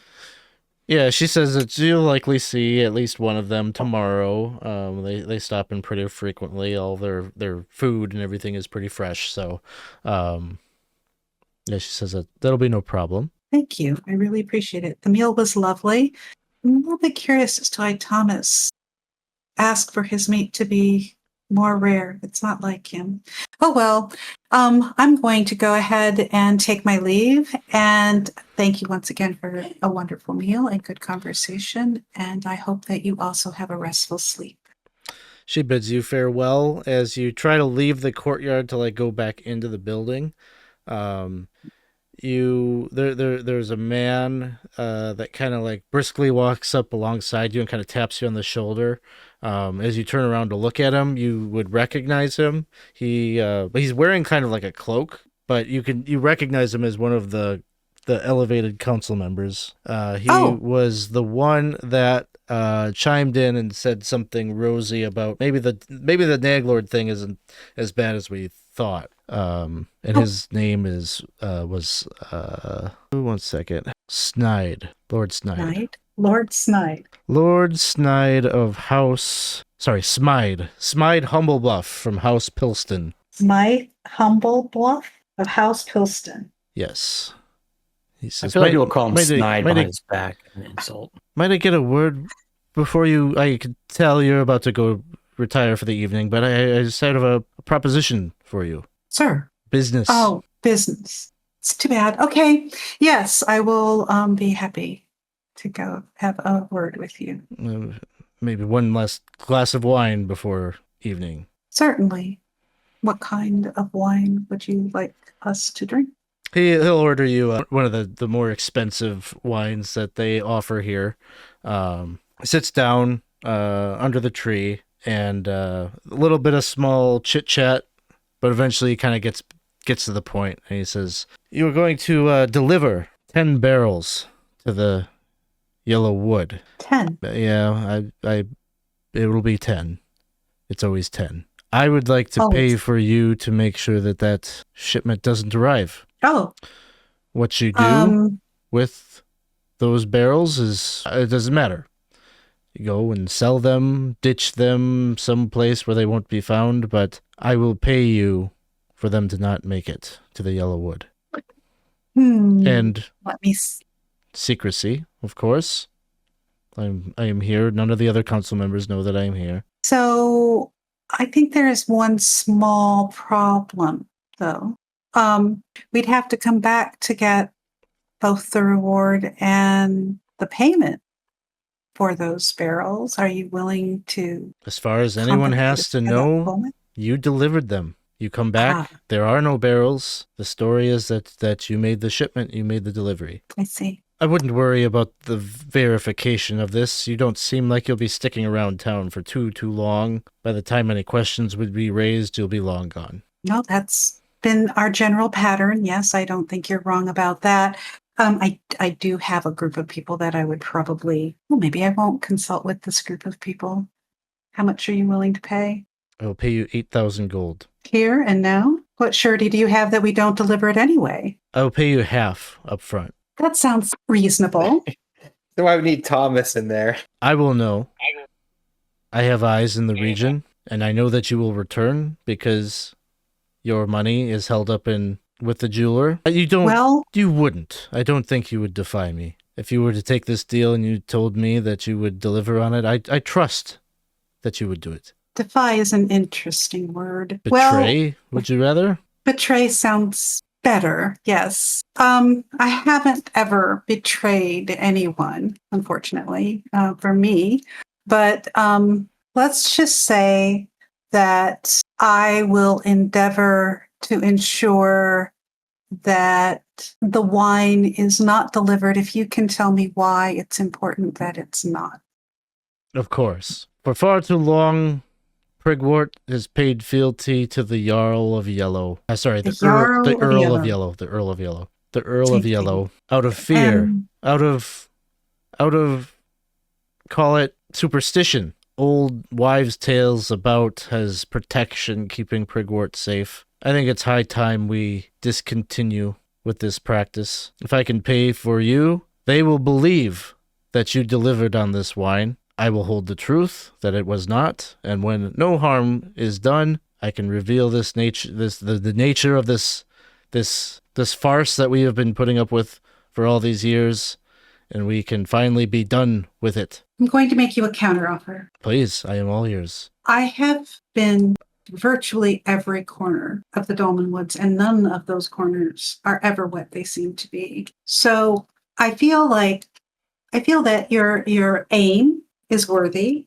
You want to save Prigwort from paying fealty to someone who offers you nothing, potentially. So I'll take the money up front, and you have my word. I will not deliver the wine if, in fact, what you say is true. But if, in fact, we find that it is the Earl's protection that keeps Prigwort safe, I'll make my own decisions at that time. Do you trust me? I don't trust you with this decision. I have to respectfully decline. Well, then I will have to respectfully decline as well. But I will let you know when we come back whether you were right or not. He just kind of nods. He accepts. He's not going to push it. He just accepts and he says, I will take no more of your time. Enjoy your wine. Enjoy your evening. We will see you on your safe return. And he exits. Topsy, looking up in the trees to see if anybody's there, but probably not. Yeah, so you see Thomas over by the tree. Okay. I'm going to go over and say, did you hear any of that conversation? What conversation? Ah, good. We've been approached with a bribe. A bribe? A bribe. A bribe not to deliver the wine. What do you make of that? A bribe from whom? Let me rack my brain. Sir Smythe or Smythe? Smythe Humblebuff. Humblebuff of House Pilston. He gave me his full name. House Pilston? He wanted to give me 8,000 gold. 8,000 gold? Yeah, well, the problem with that, Thomas, is that our money isn't in our hands. I'm not trading 8,000 gold for what's potentially waiting here. So I didn't. What was his reasoning? His reasoning was he thinks that the town is being, I don't know, held for ransom in some sense. Protection money. Pay us and we will protect you from the evils of the woods, I guess. These yellow elves threaten Prigwort? I don't know that they threaten Prigwort. It might be that they are the threat. It might be that they are protecting. Maybe they have a vested interest in protecting themselves. It's hard to know. We haven't been there yet. You sure you're okay? You usually keep up a little bit better. No, I'm fine. There's just there seems to be a lot going on. I don't know enough about this place to know the inner workings of the various ruling houses and such, but I don't know. I mean, it seems that maybe we have a little bit of clout. If nothing else, it might seem that House Oberon would be interested that this House Pilston, is that what it, Yep. House Pilston is attempting to undermine the entire council. That might be information that could be useful. I don't know whether they, I don't know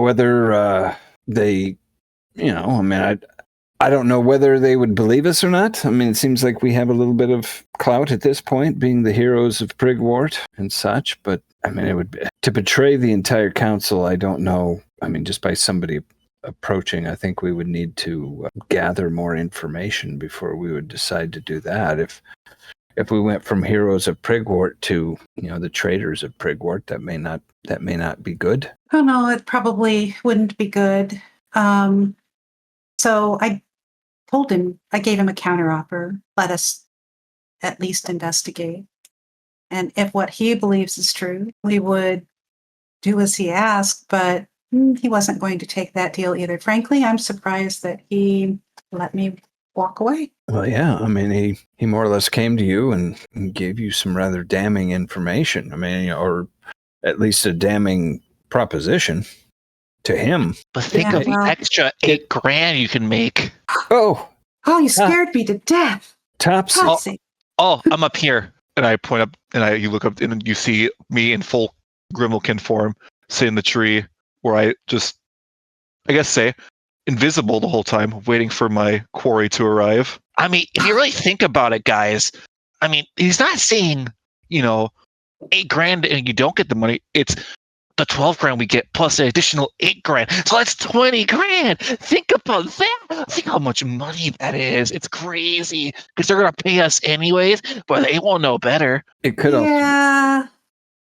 also be a setup. Oh, everything's a setup. I mean, think about this right now. I mean, I've been noticing, this proprietress lady here, she seems super nice.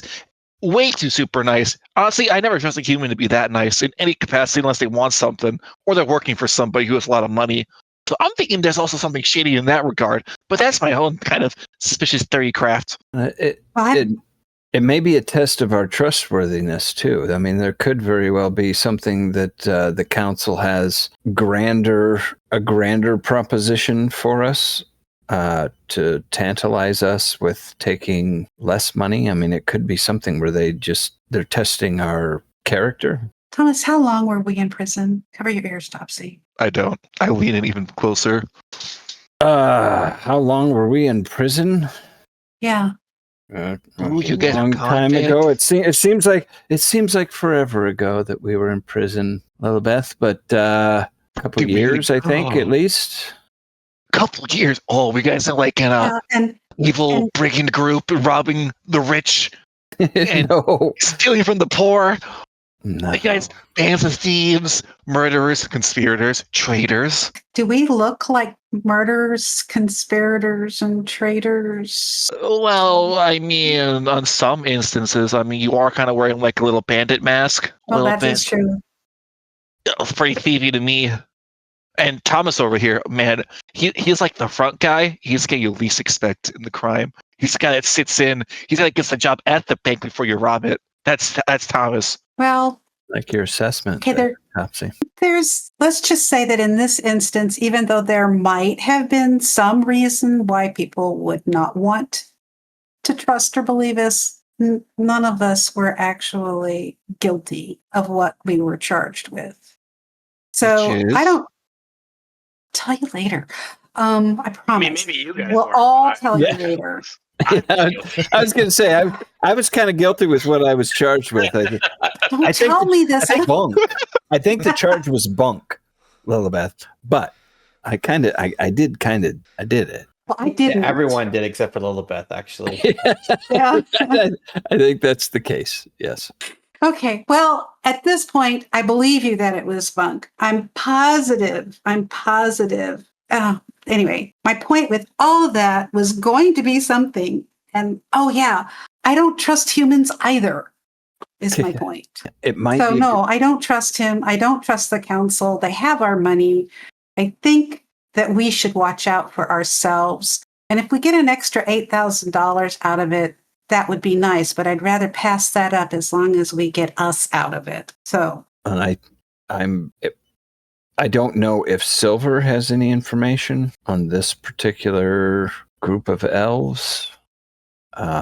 It would seem, however, that this yellow wood has some portal to the Fey realm, one way or the other.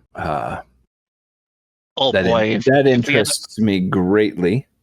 Oh boy, if we walk in there, our dog is going to get pissed when we leave them behind too, and the cart. Poor Megan the stallion is going to go die of hunger as we leave her behind. Yeah, boy, don't do that again. That would really suck. And the council be like, you know what? These guys never came back. The money's ours now. What if they already know that? They're trying to switch. I vote we get rid of the barrels now.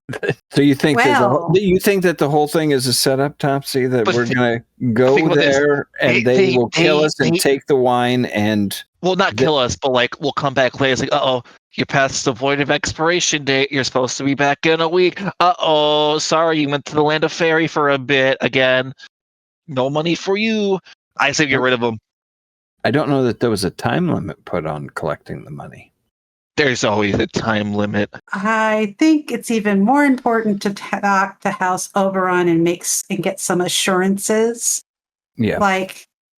And make sure that the money is being held in a way that makes sense for us, especially for the wine. The reward's another thing. Yeah, I mean, if nothing else, get a letter of credit for the money, or at least part of it, with all the contingencies written on it, so that we can see it. I agree. It's backed by the great banks of Prigwort, written right in bold letters with gold and filigree. Yeah, and House Oberon as the insurer. Okay. Did you guys get any rats? We haven't left yet. It's 9:36. Oh, so well, I guess I better go to bed so that you can get out of here by 9:37, and good luck. All right. So as Lillibeth retires for the night, Thomas and Topsy, you're going to go round up some rats. Tell me what that looks like. I want to say for Topsy to start getting a little teary-eyed in this moment. It's like, you know what, Thomas? This is like a very happy moment in my life, I'm going to say, because there's very, very, very few humans that do it. Lillibeth does it, but she enjoys it more with the thrill of the hunt. I'm just glad you're taking an interest in other hobbies and activities of the nocturnal variety. I mean, Silver, I don't think he'd enjoy it. He thinks it'd probably be gross and unfairy-like and un-elf-like, nasty stuff. Geoffrey, he's way above that. He's like, this is a peasant sport. Why would I be a part of this as a very nobly knight man? He's not into it. The Friar, I did it in front of him once, and he was like, you are the most disgusting creature I've ever met. And like, I couldn't do it. But you're like the perfect level of you be totally cool with this. And it just warms my little tiny heart that you have trusted me to be your guide this night and rat hunting. I appreciate that. I'm looking forward to it as well. There's something that I would like to try and do. Anything. I'm going to attempt to rather than scour around and hunt for rats, we're going to bring the rats to us. Does that sound fantastic? Ooh. Or is it the thrill of the hunt that you're after? It's a bit of both. But I'm more curious. I have my own strategy when it comes to it, but bring the rats to us. I've never thought about that version of it. What do you have in mind? Well, let us go to an alleyway, I'll show you what I'm talking about. Make your way out onto the Prigwort streets, and there's definitely like an alley back behind the inn, where there's a couple of other lesser hostels and such, and that's where like all of their scraps from their kitchens and whatnot are kind of heaped about, waiting for the wagons to come in the morning to haul some of this stuff away, take it out of town. And this is like the jackpot. There's like a dozen rats kind of like scurrying around in like like burrowing into this trash. Nice. I'll say, to Topsy, I'll say, follow me. I go to a place, at least, kind of the cleanest place that I can find, I guess, or some box or a crate or something like that, and sit down on it. And I pull out the flute and I begin playing a tune that is, I suppose to your ears, Topsy, it might be maybe a little bit screechy and discordant, but it's not terrible. But I am going to try and bring as many rats in the vicinity to us. And I'm going to do the enchantment bard ability, playing music, along with kind of a little bit of humming. And I want to try and bring some rats to come up and do the whole play and fascinate and all that business. Yeah, you start playing on the flute, and like 8 of those rats kind of perk up their heads, pop them out of little trash piles, and start to burrow outward and form kind of a neat little line, and they trail right up to the tips of your boots, and they sit there looking up at you. Okay. It's formed like 2 rows. All right. I will through the music and everything kind of coax a couple of them kind of up onto my knees or whatever. And when I am playing, I'll with my eyes attempt to let Topsy know, hey, there's one right there. Do it. Crunch. Yep, you got a dead rat. Yes. And if he doesn't stop me, I'm going to go just start. I'm just going to start just bashing rats. Yep. Okay. And the fascinated subjects, let's see, it continues after I quit playing for a time as well. So I will continue playing for about 10 minutes, and I've got a couple of these rats. I'll let him do his thing with the others, and I'll pull the flute down and kind of give him one of these numbers, right? Down the hatch. And as he's eating them, I look at the 2 rats that are on my knees. They're looking up at you with their big eyes. And I pick one of them up and I crack it and just bite into like right behind its neck and just tear flesh off. And, blood is, coming down. I'm going to town, and I grab the other one and I kind of give it a crack and go at it as well. I feel like it should have like save versus like disease or something, but you crack a couple of rats. It's just disgusting. Like there's like an ale guard that like stops, so like he hears some noise, and like he's like coming to come investigate, but then he sees what you're doing, and he's just like, "What the?" He's just like, "Nope." Just keeps going. It's like probably in that moment. Movie. There's a scene in there that happens, and it is it's in my brain now. Just the guy just eating a rat. It's like one rat's like halfway going into my mouth, and I see that, and I just set the rat aside. It's a big old cat smile on my face, but like internally, I am petrified. All right. And I kind of look at Topsy and I say, I think something is wrong. I don't think you understand. That screeching of that owl is finally ended in my ears. It's the first time I haven't heard it in days. Topsy. Yeah? I think I need help. How about we start by getting you out of the alley? Hold on, let me take this flute from you. Hold on, can I see that? Oh, it's pretty nice. And let's take you home, bud. Let's just walk you on back. I'm gonna call a group meeting, and we'll walk back to the end of Thomas's. And I'll take his little hand. Okay. And we'll get like to the door to our room, and I'll put the key in, I'll lock it, open it up, and very violently open the door. It's like, guys, we got a situation here, waking everybody up. All right. And you guys pretty much see blood all down the front of me, on my mouth and everything else. You are muted. What the heck is going on here? What? Whoa! Grab my sword. Oh, wait. No swords. All good on that front. We're good. Group meeting. I'm calling my once a month group meeting at this moment. Everyone at the table right now. What is going on? We have a Why don't Thomas we- situation. Get that Thomas cleaned up before we sit down at this table. So that's the situation I need to bring your attention to. This man, we all know Thomas. This man right here, very, some would say, respectable man. What would you say his Not favorite many. food is? Meat. Cooked? Correct. Anything cooked is probably better than what he just did to me 10 minutes ago. This man conjured rats. I thought he was being pretty nice, letting me get some rats from time to time because, it's been so long. I can still do that. He still can't do that, which also petrifies me and it makes me really excited all at the same time. But this man decided to be a good idea to copy me. That's not cool. Mainly because, one, I'm a Grimalkin, so I can handle it. This man, you ever see him just take a bite out of rat when you guys were in prison? Just like full went to town, guts and No. everything, right? Like it's like a corn on the cob, but it's a rat. He did that in front of me, and then he looked at me in the eyes and said, "I need help." I don't know what to make of that. I only know this man for like a month, 2 months.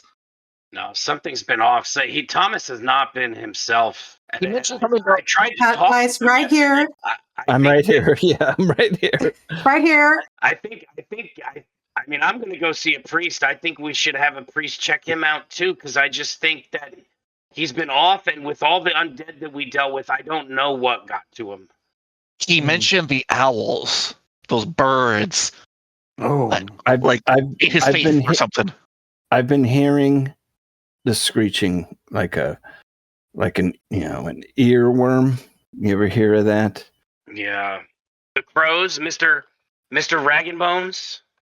Yeah, but that owl, I've been hearing the screech, and it's been getting constantly louder. It's like an itch you can't scratch. Are you And- hearing it now?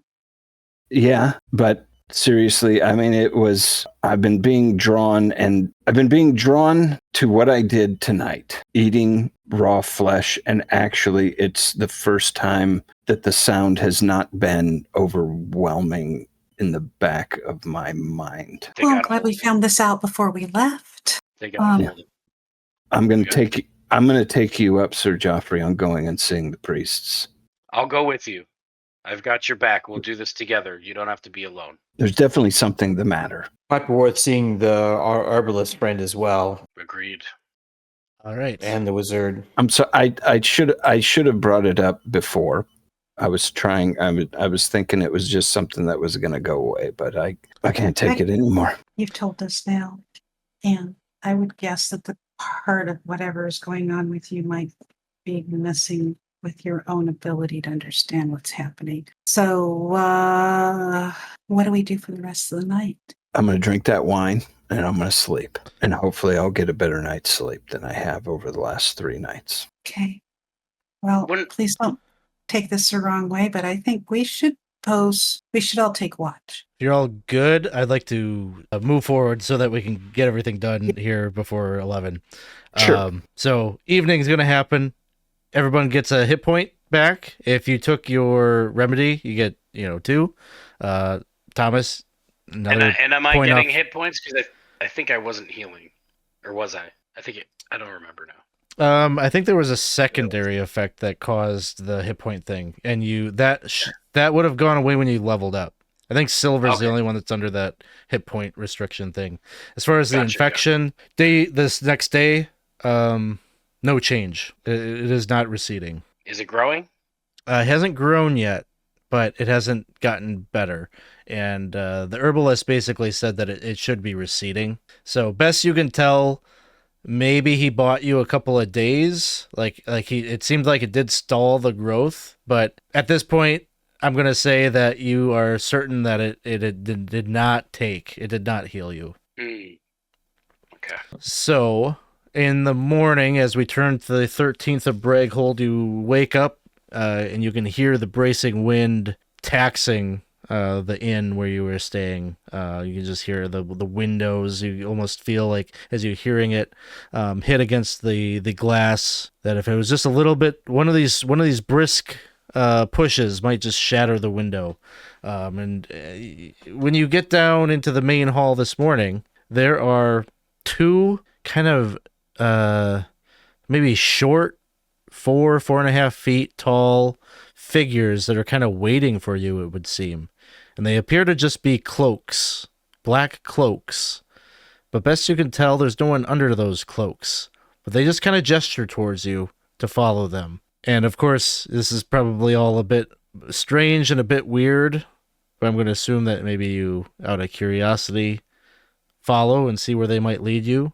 And they lead you to the home of Mostlemyre Drouge, Bag Manor, a roomy thatch-roofed residence of several rambling wings. They lead you to the precipice, lead you inside, and you meander through its halls and eventually get to the wizard who you were hoping to meet with while you were here. You meet with him inside a study of his, an octagonal chamber lined with bookshelves and curio cabinets. A green-stained octagonal desk sits in the center of the room, and there is a plush upholstered chair where there is a man sitting.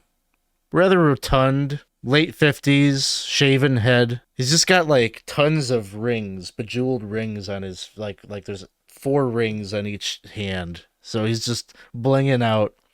And as you enter in, he says, welcome, my friends, to Bag Manor. I am Mostlemyre Drouge. A pleasure to make your acquaintance. You've certainly earned yourselves a bit of a reputation, bringing the young Harrimore child to freedom. Very impressive, very impressive. So, Thank you. how might I be of service to you? Well, I think we have a few things that you could be of service. One that popped up recently, in fact. But let's introduce ourselves properly. I'm Silver. I'm traveling with this party, and we do all their introductions and that stuff. And say, so in our travels, we've come across quite a bit of magical occurrences, and we thought we might want to seek you out and ask some questions, so you get your advice. I'm also interested in seeing if you have any magical writings, some scrolls, things that we might be able to use in our adventures, because we are adventurers. But I guess we should start with, I think the main topic is maladies. We've gone to see the herbalist, unsuccessful for an illness. We have 2. They are magical in nature, I believe. Interesting. Which of you is carrying what is the disease? A magical disease? An injury. Oh, an injury. Okay.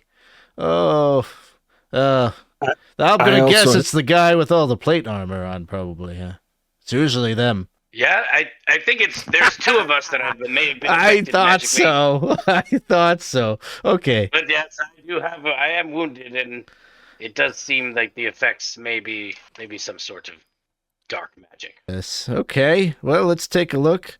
Oh my gosh. Where did you? This is a necrotic wound. An undead did this to you. Yes. Yes. Mm, Yes. This is outside of my ability to help you with, I am afraid. You need magic of a divine sense. I don't do that.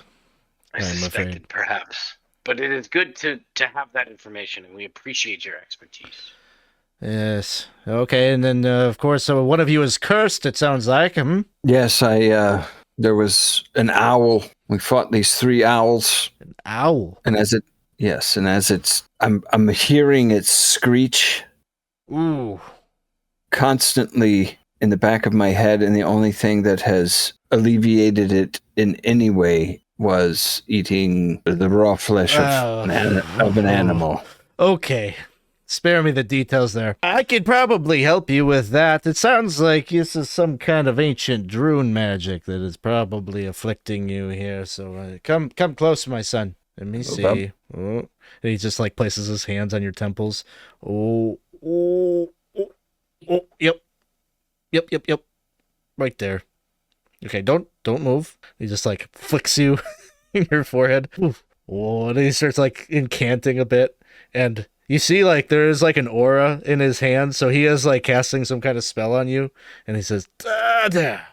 The curse is lifted. Do you feel like... I no longer hear the sound. No, so this I can do. Of course, you owe me now 200 gold pieces. I reach into my pocket and I hand him... I hand him one of those blue gemstones. Oh. I assume it's something that's worth the equivalent. He takes it. It's worth 200 gold pieces. And I also hand him I don't know, I've got 40 other gemstones, each worth 25. I hand him one of the blue ones and 2 of the other ones. So it's basically 250. Oh, well. And I hug him. Of course. Hey. You're gonna be okay. Drew, you do that rune magic. It hits people more often than you think. No, it was terrible. Yes. I haven't slept in like 4 days almost. I'm glad I could be of service to you. Is that all you came here for? A little bit of rune magic. I'm sorry I can't help you with your wound there, but we have a few things to identify. I believe maybe your discerning eye could help. Oh, sure. And we also have a spell book. Oh, okay. Now we're talking interesting stuff. Let's see it. Oh boy, let's see his reaction. Yeah, I pull out the what was it? Meridwin. Yeah, Meridwin Skimes' spell book. Yes. And hand it over to him. Takes a look. I tell him the name of the guy, and give him a little bit of what we saw, that he had done shit and it more or less turned him inside out and all this kind of business. So be careful. Yes, and he starts flipping through the book. Oh, I see where he went wrong. Yeah. There's a spell in here. It seems like a handcrafted thing that he was trying to put together, called Split Personality. Yep. Oh, he didn't carry the... Yep. Oh, oh yeah. It's some very rookie mistakes here, but okay. Well, he learned his lesson. He won't be practicing magic anytime soon, I assume. No. Okay. We had to slay him. He was literally a pile of goo that was good. When these crawling on the walls. Yeah, when these spellcasters, they go bad. So, it's a good thing you did that. Yes, okay. Yeah, there's a number of interesting spells in here. I could tell you all about them. But that would cost you. Or I could buy this book from you if you'd like. Could you possibly, and I know this is complex, but could you possibly maybe do an exchange where we give you the book, you have maybe some scrolls of equivalent value that you could hand to us? Okay. Sure, we could do a trade, I suppose. Well, let me see. Are you familiar with Pokemon? No, sorry. I don't have that one. I need to have it. I need to have them. He starts ruffling through some like scroll like tubes, and like he's opening some of them up, and they're empty. He's like, oh, nothing there, and he tosses it aside. I haven't really figured out a system here. Let's see. Here we go. This one's Decipher. Okay, that's a rank 1 spell. Ion Shard. There's a rank 1. Ingratiate. Rank 1. Knock. He's just like laying out like a number of different spells. Is there anything in particular you're looking for? What does the one that says knock do? Oh, that'll help you open up doors that you're not supposed to open. Like magically lock doors? Yes. I quite Are you like thinking it. about the... Yeah. Oh, I have a scroll of knock. I would have thought to use that. Oh, dang. Here you are, asking me for scrolls. You've got a bunch of scrolls you forgot about. I've only got one. I've only got the one. So, no, the Iron Shard could be interesting. I'm also interested if you have any rank 2 spells in there. I sure do. Knock, Mind Crystal, Perceive the Invisible. Let us take a look at Mind Crystal. I mean, how much would these cost? 500 gold. And how much are you giving us for this spell book? I'll give you 1,000 gold for the book. So two level 2 spells? I'll give you 2 level 2 scrolls for the book. So I'll give you 1 level 3 spell. Ooh. Can we cast level 3 spell? Well, I'll have to be like cast level 3. I think you'd be like the only one who can. So I can cast it, but I don't know if I need to be like a level to do a spell, a higher level spell scroll. I'm level 3. Might have to be level 5, right? Yeah. What the hell is Unless it? it's a scroll, you might be able to cast it from a scroll. I don't know how that works. I'll look in the book. Yeah, Yeah, I'm just look in about the to pull it out. I'd let you cast it. Let me cast it. I'll let you Aw. cast it. Yeah, you wouldn't be able to. There's some, Can't Do memorize it. it, but you could. It's a one and done. It's a one and done item. there's some good stuff in there. There's Fireball. There's Well, he'll tell you for level Haste. 3, he's got 2 spells that you can choose from: Crystal Vision and Okay. Dispel Magic. okay. Let me take a look at those 2 Oh, real quick. magic is a pretty good one. Yeah, that's what I was thinking. Ooh, gosh, that is pretty useful. And then Crystal Vision. Crystal Vision's not bad either. Yeah, you can see through others' eyes. So Dispel Magic obviously can be really helpful for up against a spellcaster, right? Crystal Vision lets you see a visual impression of a living creature, allowing the caster to see through others' eyes. And I don't think it's blocked by 2 inches of rock or a thin layer of lead. There's a range of 60 feet. Okay, maybe you can only see. Okay, let me ask about Crystal Vision real quick, Alex. Looking at it, is it just like it's not like can I send it like out like really far, or is it just for like nearby? I'm trying to understand the intention there. Gaze into the crystal and focus the concentration in a particular direction for 1 turn. It says the creature has to be within the range. Okay, the creature's got to be in the range. Okay, I think we do Dispel Magic then. Yep, I agree. And then how much just to get the Ion Shard, just to have it? That one, he'll say, I don't know, 250. I'm probably like underselling these scrolls. I don't know how much they should be. Yeah, I'll say 250. I'll tell you what, let's just do this. We'll just do the Dispel Magic. We'll save the money. So trade the book for the Dispel Magic. Okay. He does that. He accepts the book and throws it in a pile of other spell books. It looks like that he has like never looked at. Yeah, okay. Well, what else? What else can I help you with? I have an unidentified potion here, Okay. and I have another book. All right. Well, let's handle the potion. I'll take a look at that for 25 gold. Sounds good. He looks at it. He tells you it's a prismatic elixir. Rainbow-hued liquid, odorless, but with a metallic taste. Heals 1d6 plus 1 hit points. Ooh, that's pretty good. And when you pull out the black book, Yeah. his eyes get like really big. He's like, no, it can't be. Like, let me see. And he's just like, he holds it like with reverence. Hold on. And then he just sits down in his chair. And he puts it on the desk. And he starts like very gingerly, like kind of turning the pages. Does he melt into goo? So wasn't like the name like Mother Screnge or something like Scratch, right? Or something? that? Scratch? If you're kind of like fumbling around with that name a little bit, Yeah. he It was Mother something. I think it was Mother Scratch. I thought Scratch something, but I'm Mother Swithenby. Swithenby. Swithenby. Old Swithenby. crust breath. Old crust breath, huh? I've been looking for this. How much You've do you been want look- for it? 10,000 gold pieces. 30,000. What's it worth to you? Yeah, what is it worth to you? You offer me a fair price. And then we will go higher. 10,000? You can see he's just kind of like, he's doing some mental math. I can take out a loan. Yeah, 10,000 sounds good. Yeah, I don't have it right now, but I will get it for you. Yeah. So, what is this book to you? I believe this is the Black Book of Larboob. You don't Do you say. need you make an altoid or something? No, the Black Book of Larboob. It is a Black- book.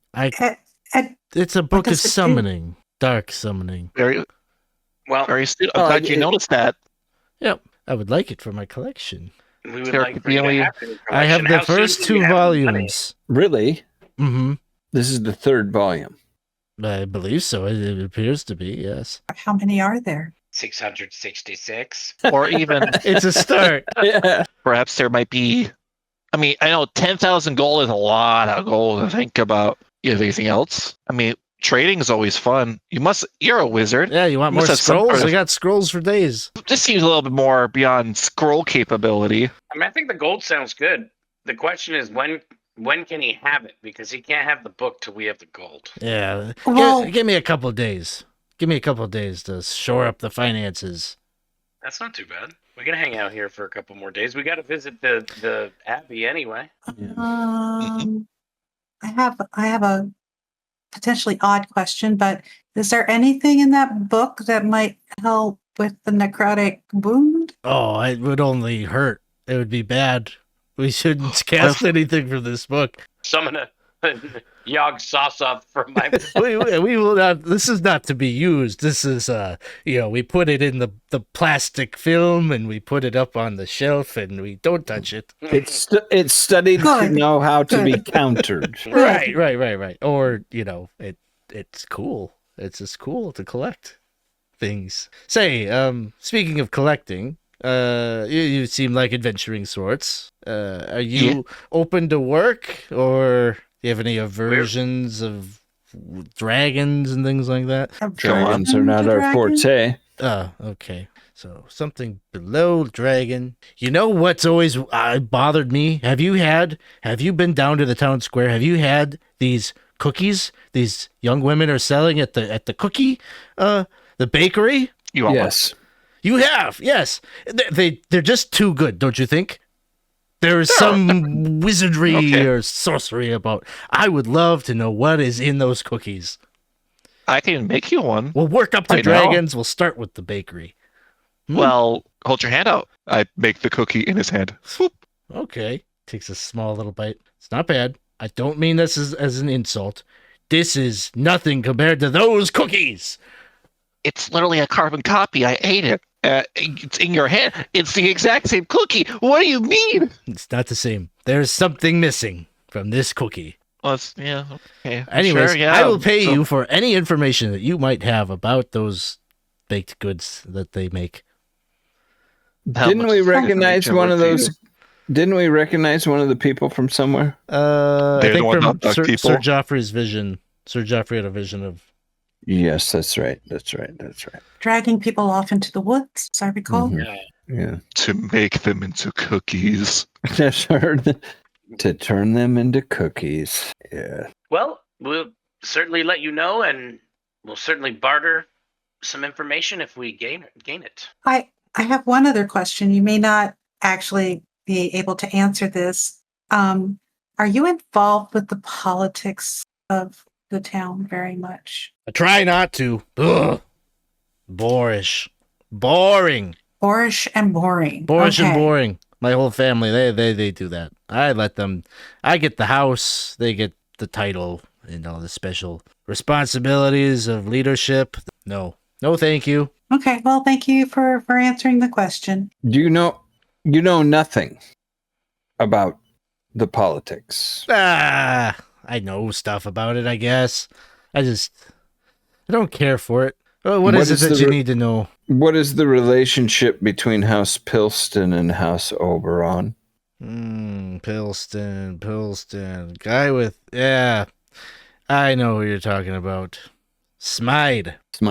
Yeah, thinks a lot of himself. He recently proposed to make a new position, a head brewmaster, to sort of be elected and have a veto power on the council, streamline decision making and such. Of course, he elected, that he proposed that he would be the first one. Of course. Yeah, he's an insufferable man. Pah. I think he gets along well with the others, but I can see through him. When you see through him, what do you see? Oh, just a silly little man with his coins and is trying to control everything. He's got no imagination. Fair enough. That's my assessment. That he is a silly little man with a lot of coin. Yeah, that's definitely. You're taking a lot of his coin from him, I presume. That's good. We like coin.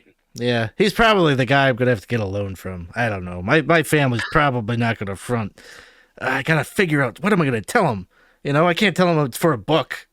They're never gonna go for it. I'll figure it out. An ancient magical artifact used to enrich the future of humankind.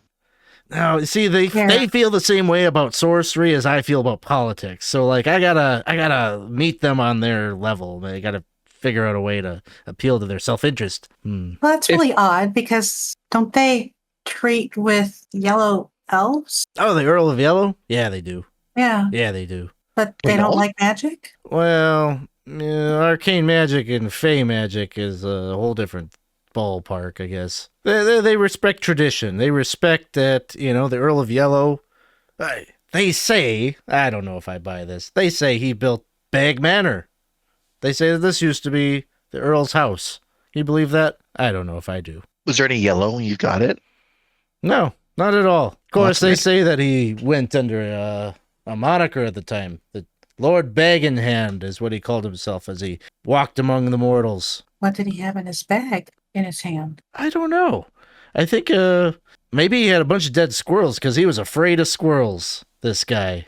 That's what they said. Yeah, Lord Bag in Hand. They say that he built what we know as Prigwort today, the walled city to keep the squirrels out. Again, another tall tale, I think. Oh, interesting. And did he, by any chance, tend to stuff dead ones that he carried and put them into weird positions, like little weird squirrel dioramas?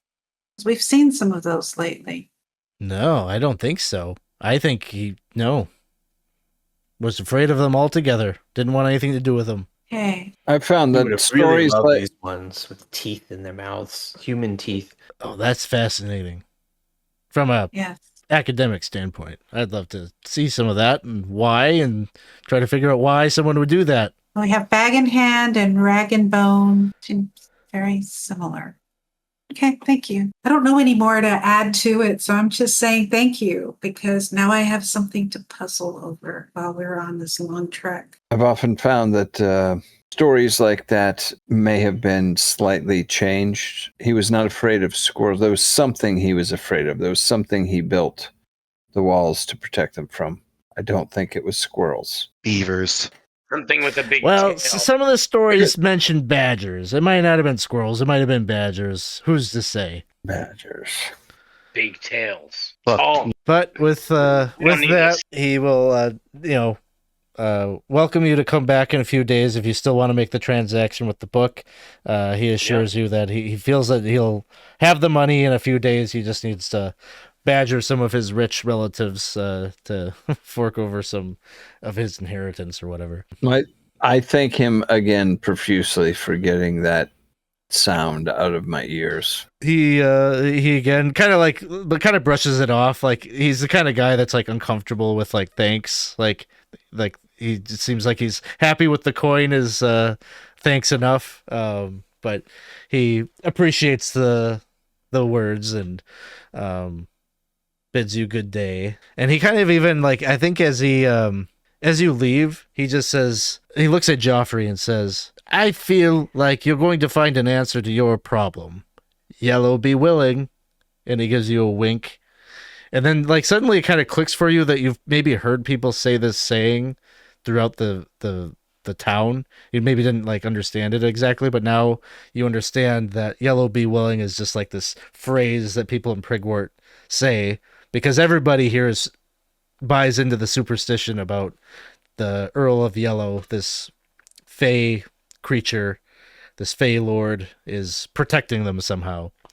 And I think with that, we'll probably close things out and say, I think just for ease, we'll say that this day will conclude. Yeah, and I just wanted to throw in there, Alex, to be totally honest, with like 3 to 4 days of not getting very good sleep with that sound in my ear and everything, I am probably going to go and, I mean, whatever anybody else would do, I would pretty much go back and go to bed and just sleep for the next like 16 hours. Yeah. There might be some other small business that happens here, but eventually you'll all go back and turn in and get your night's rest. So you get 1 more hit point back. Record that now if you want to. 2 if you use the remedy from the herbalist. No more wisdom. Like your wisdom, Thomas, will just reset after tonight and go back to normal. 3 gold pieces from anybody that has the mount. 2 gold pieces from anybody that doesn't. I'll pay the mounts this time, Winston. Think that brings us square. So that we'll pick up next time on the 14th of Breakhold. which will be a rainy day. So I'm not sure if you would set out on your journey on this particular weather. Conditions are pretty bad for travel. I think we have a little bit of business left in Prigwort too. Okay, we'll just pick up on that day and see what Yeah. you choose to do. Go to the church, right? That's the next thing. Yep. Which will make sense. We'll have Issac back so he can be a part of that. Yep. So, all right. Well, we're a little bit over, but I think we'll still end things here with gratitude for the conclusion of the game. Just giving thanks to the players that made the game special for us. Yeah, well, I'll jump right out and just say for Thomas, chomping down on 2 rats was the highlight for me. The slow, but in all seriousness, the slow build and just like the increasingly strange behavior without telling us what's going on, but letting us know there's something wrong. I think it was really well done. And then with the rat situation ending up so good. And those little rats sat on there looking cute up at you. I was like, I hope he eats one. But then you ate 2. I ate 2 of them. Yes. Yeah. What the other one was thinking when you were chowing. Yeah, Help me. Yeah, but that was cool. I'll piggyback on that one myself. I was gonna absolutely do like the weird, gross eating of the rat thing, but you absolutely beat me too. And I was like, you made it so much better. It was so great. That's really And another comment will be to going to, good old Geoffrey with naming his horse Megan. It took me a moment. Megan. And I was like, you bastard. I was like, why Megan of all names? I was like, there it is. Yeah, I gotta jump on with Thomas. That you just masterfully role played that whole thing from beginning to end, starting from when it happened last session into this session. So good, dude. Really enjoyed it. Like, these are the reasons why this collective storytelling thing is so much fun, because your friends come up with stuff like that, and it's just memorable. So thank you. I appreciate it. 100%. 100%. So everybody's already said it, but that was just the whole slow arc and really staying in that in so many different small ways that fed it throughout weeks, weeks of storytelling. Well done. And I'll throw out there to Alex and to Topsy. I had told Alex in a message of how I was like thinking how all of this was going to come, and Alex threw in about the camaraderie between Topsy and Thomas for the whole, the eating the rats thing and stuff like that. And I told Alex, I said, oh my God, that's literally the piece that I was missing. I couldn't figure out how to try and work it in, but that Topsy was a Grimalkin, and me having this ability to bring these, kind of be the Pied Piper and bring the rats to me and stuff like that. I appreciate Alex for throwing that kind of mystery piece in there for me, and to Dawson for Topsy being there when I did it. So yeah, it was fun to have the inside. Like, I knew this was coming at some point in the session, but I wasn't sure when. So it was fun to see it evolve, and kind of like what Ryan said, it was just masterfully done. So that was awesome. I also just kind of highlight. I enjoyed the part when you guys were in front of the council, and the ways it seemed like everybody had the aha at some point. We need to talk about the did we take anything part, and that was kind of funny to see each of you kind of come up with an answer for how you were going to spin that. But I think Winston came up with a good silver way of handling that, and that was good. A good way to kind of deflect the heat as it will. So awesome. Well, we will be back, I believe, in 2 weeks, and we will have the full crew back together. We'll see what happens. It could be that there is going to be a little bit of a delivery, a wine run, if you will, that might happen. And then don't forget to go to the jeweler at some point and pick up your they're holding on to your 2,000 gold at least for the rescue of Miss Harrimore, and that you could pick up at any time. But with that, we will call it a night. And man, it's been so long since we have done anything here on the stream. I'm going to see if there's anyone to raid. I don't know. Haven't even. Yes. We will go and send a raid over to Behold Roleplay. We'll see what they're up to. All right. Thanks, everyone. We will see you next time. Good night, everyone. Night.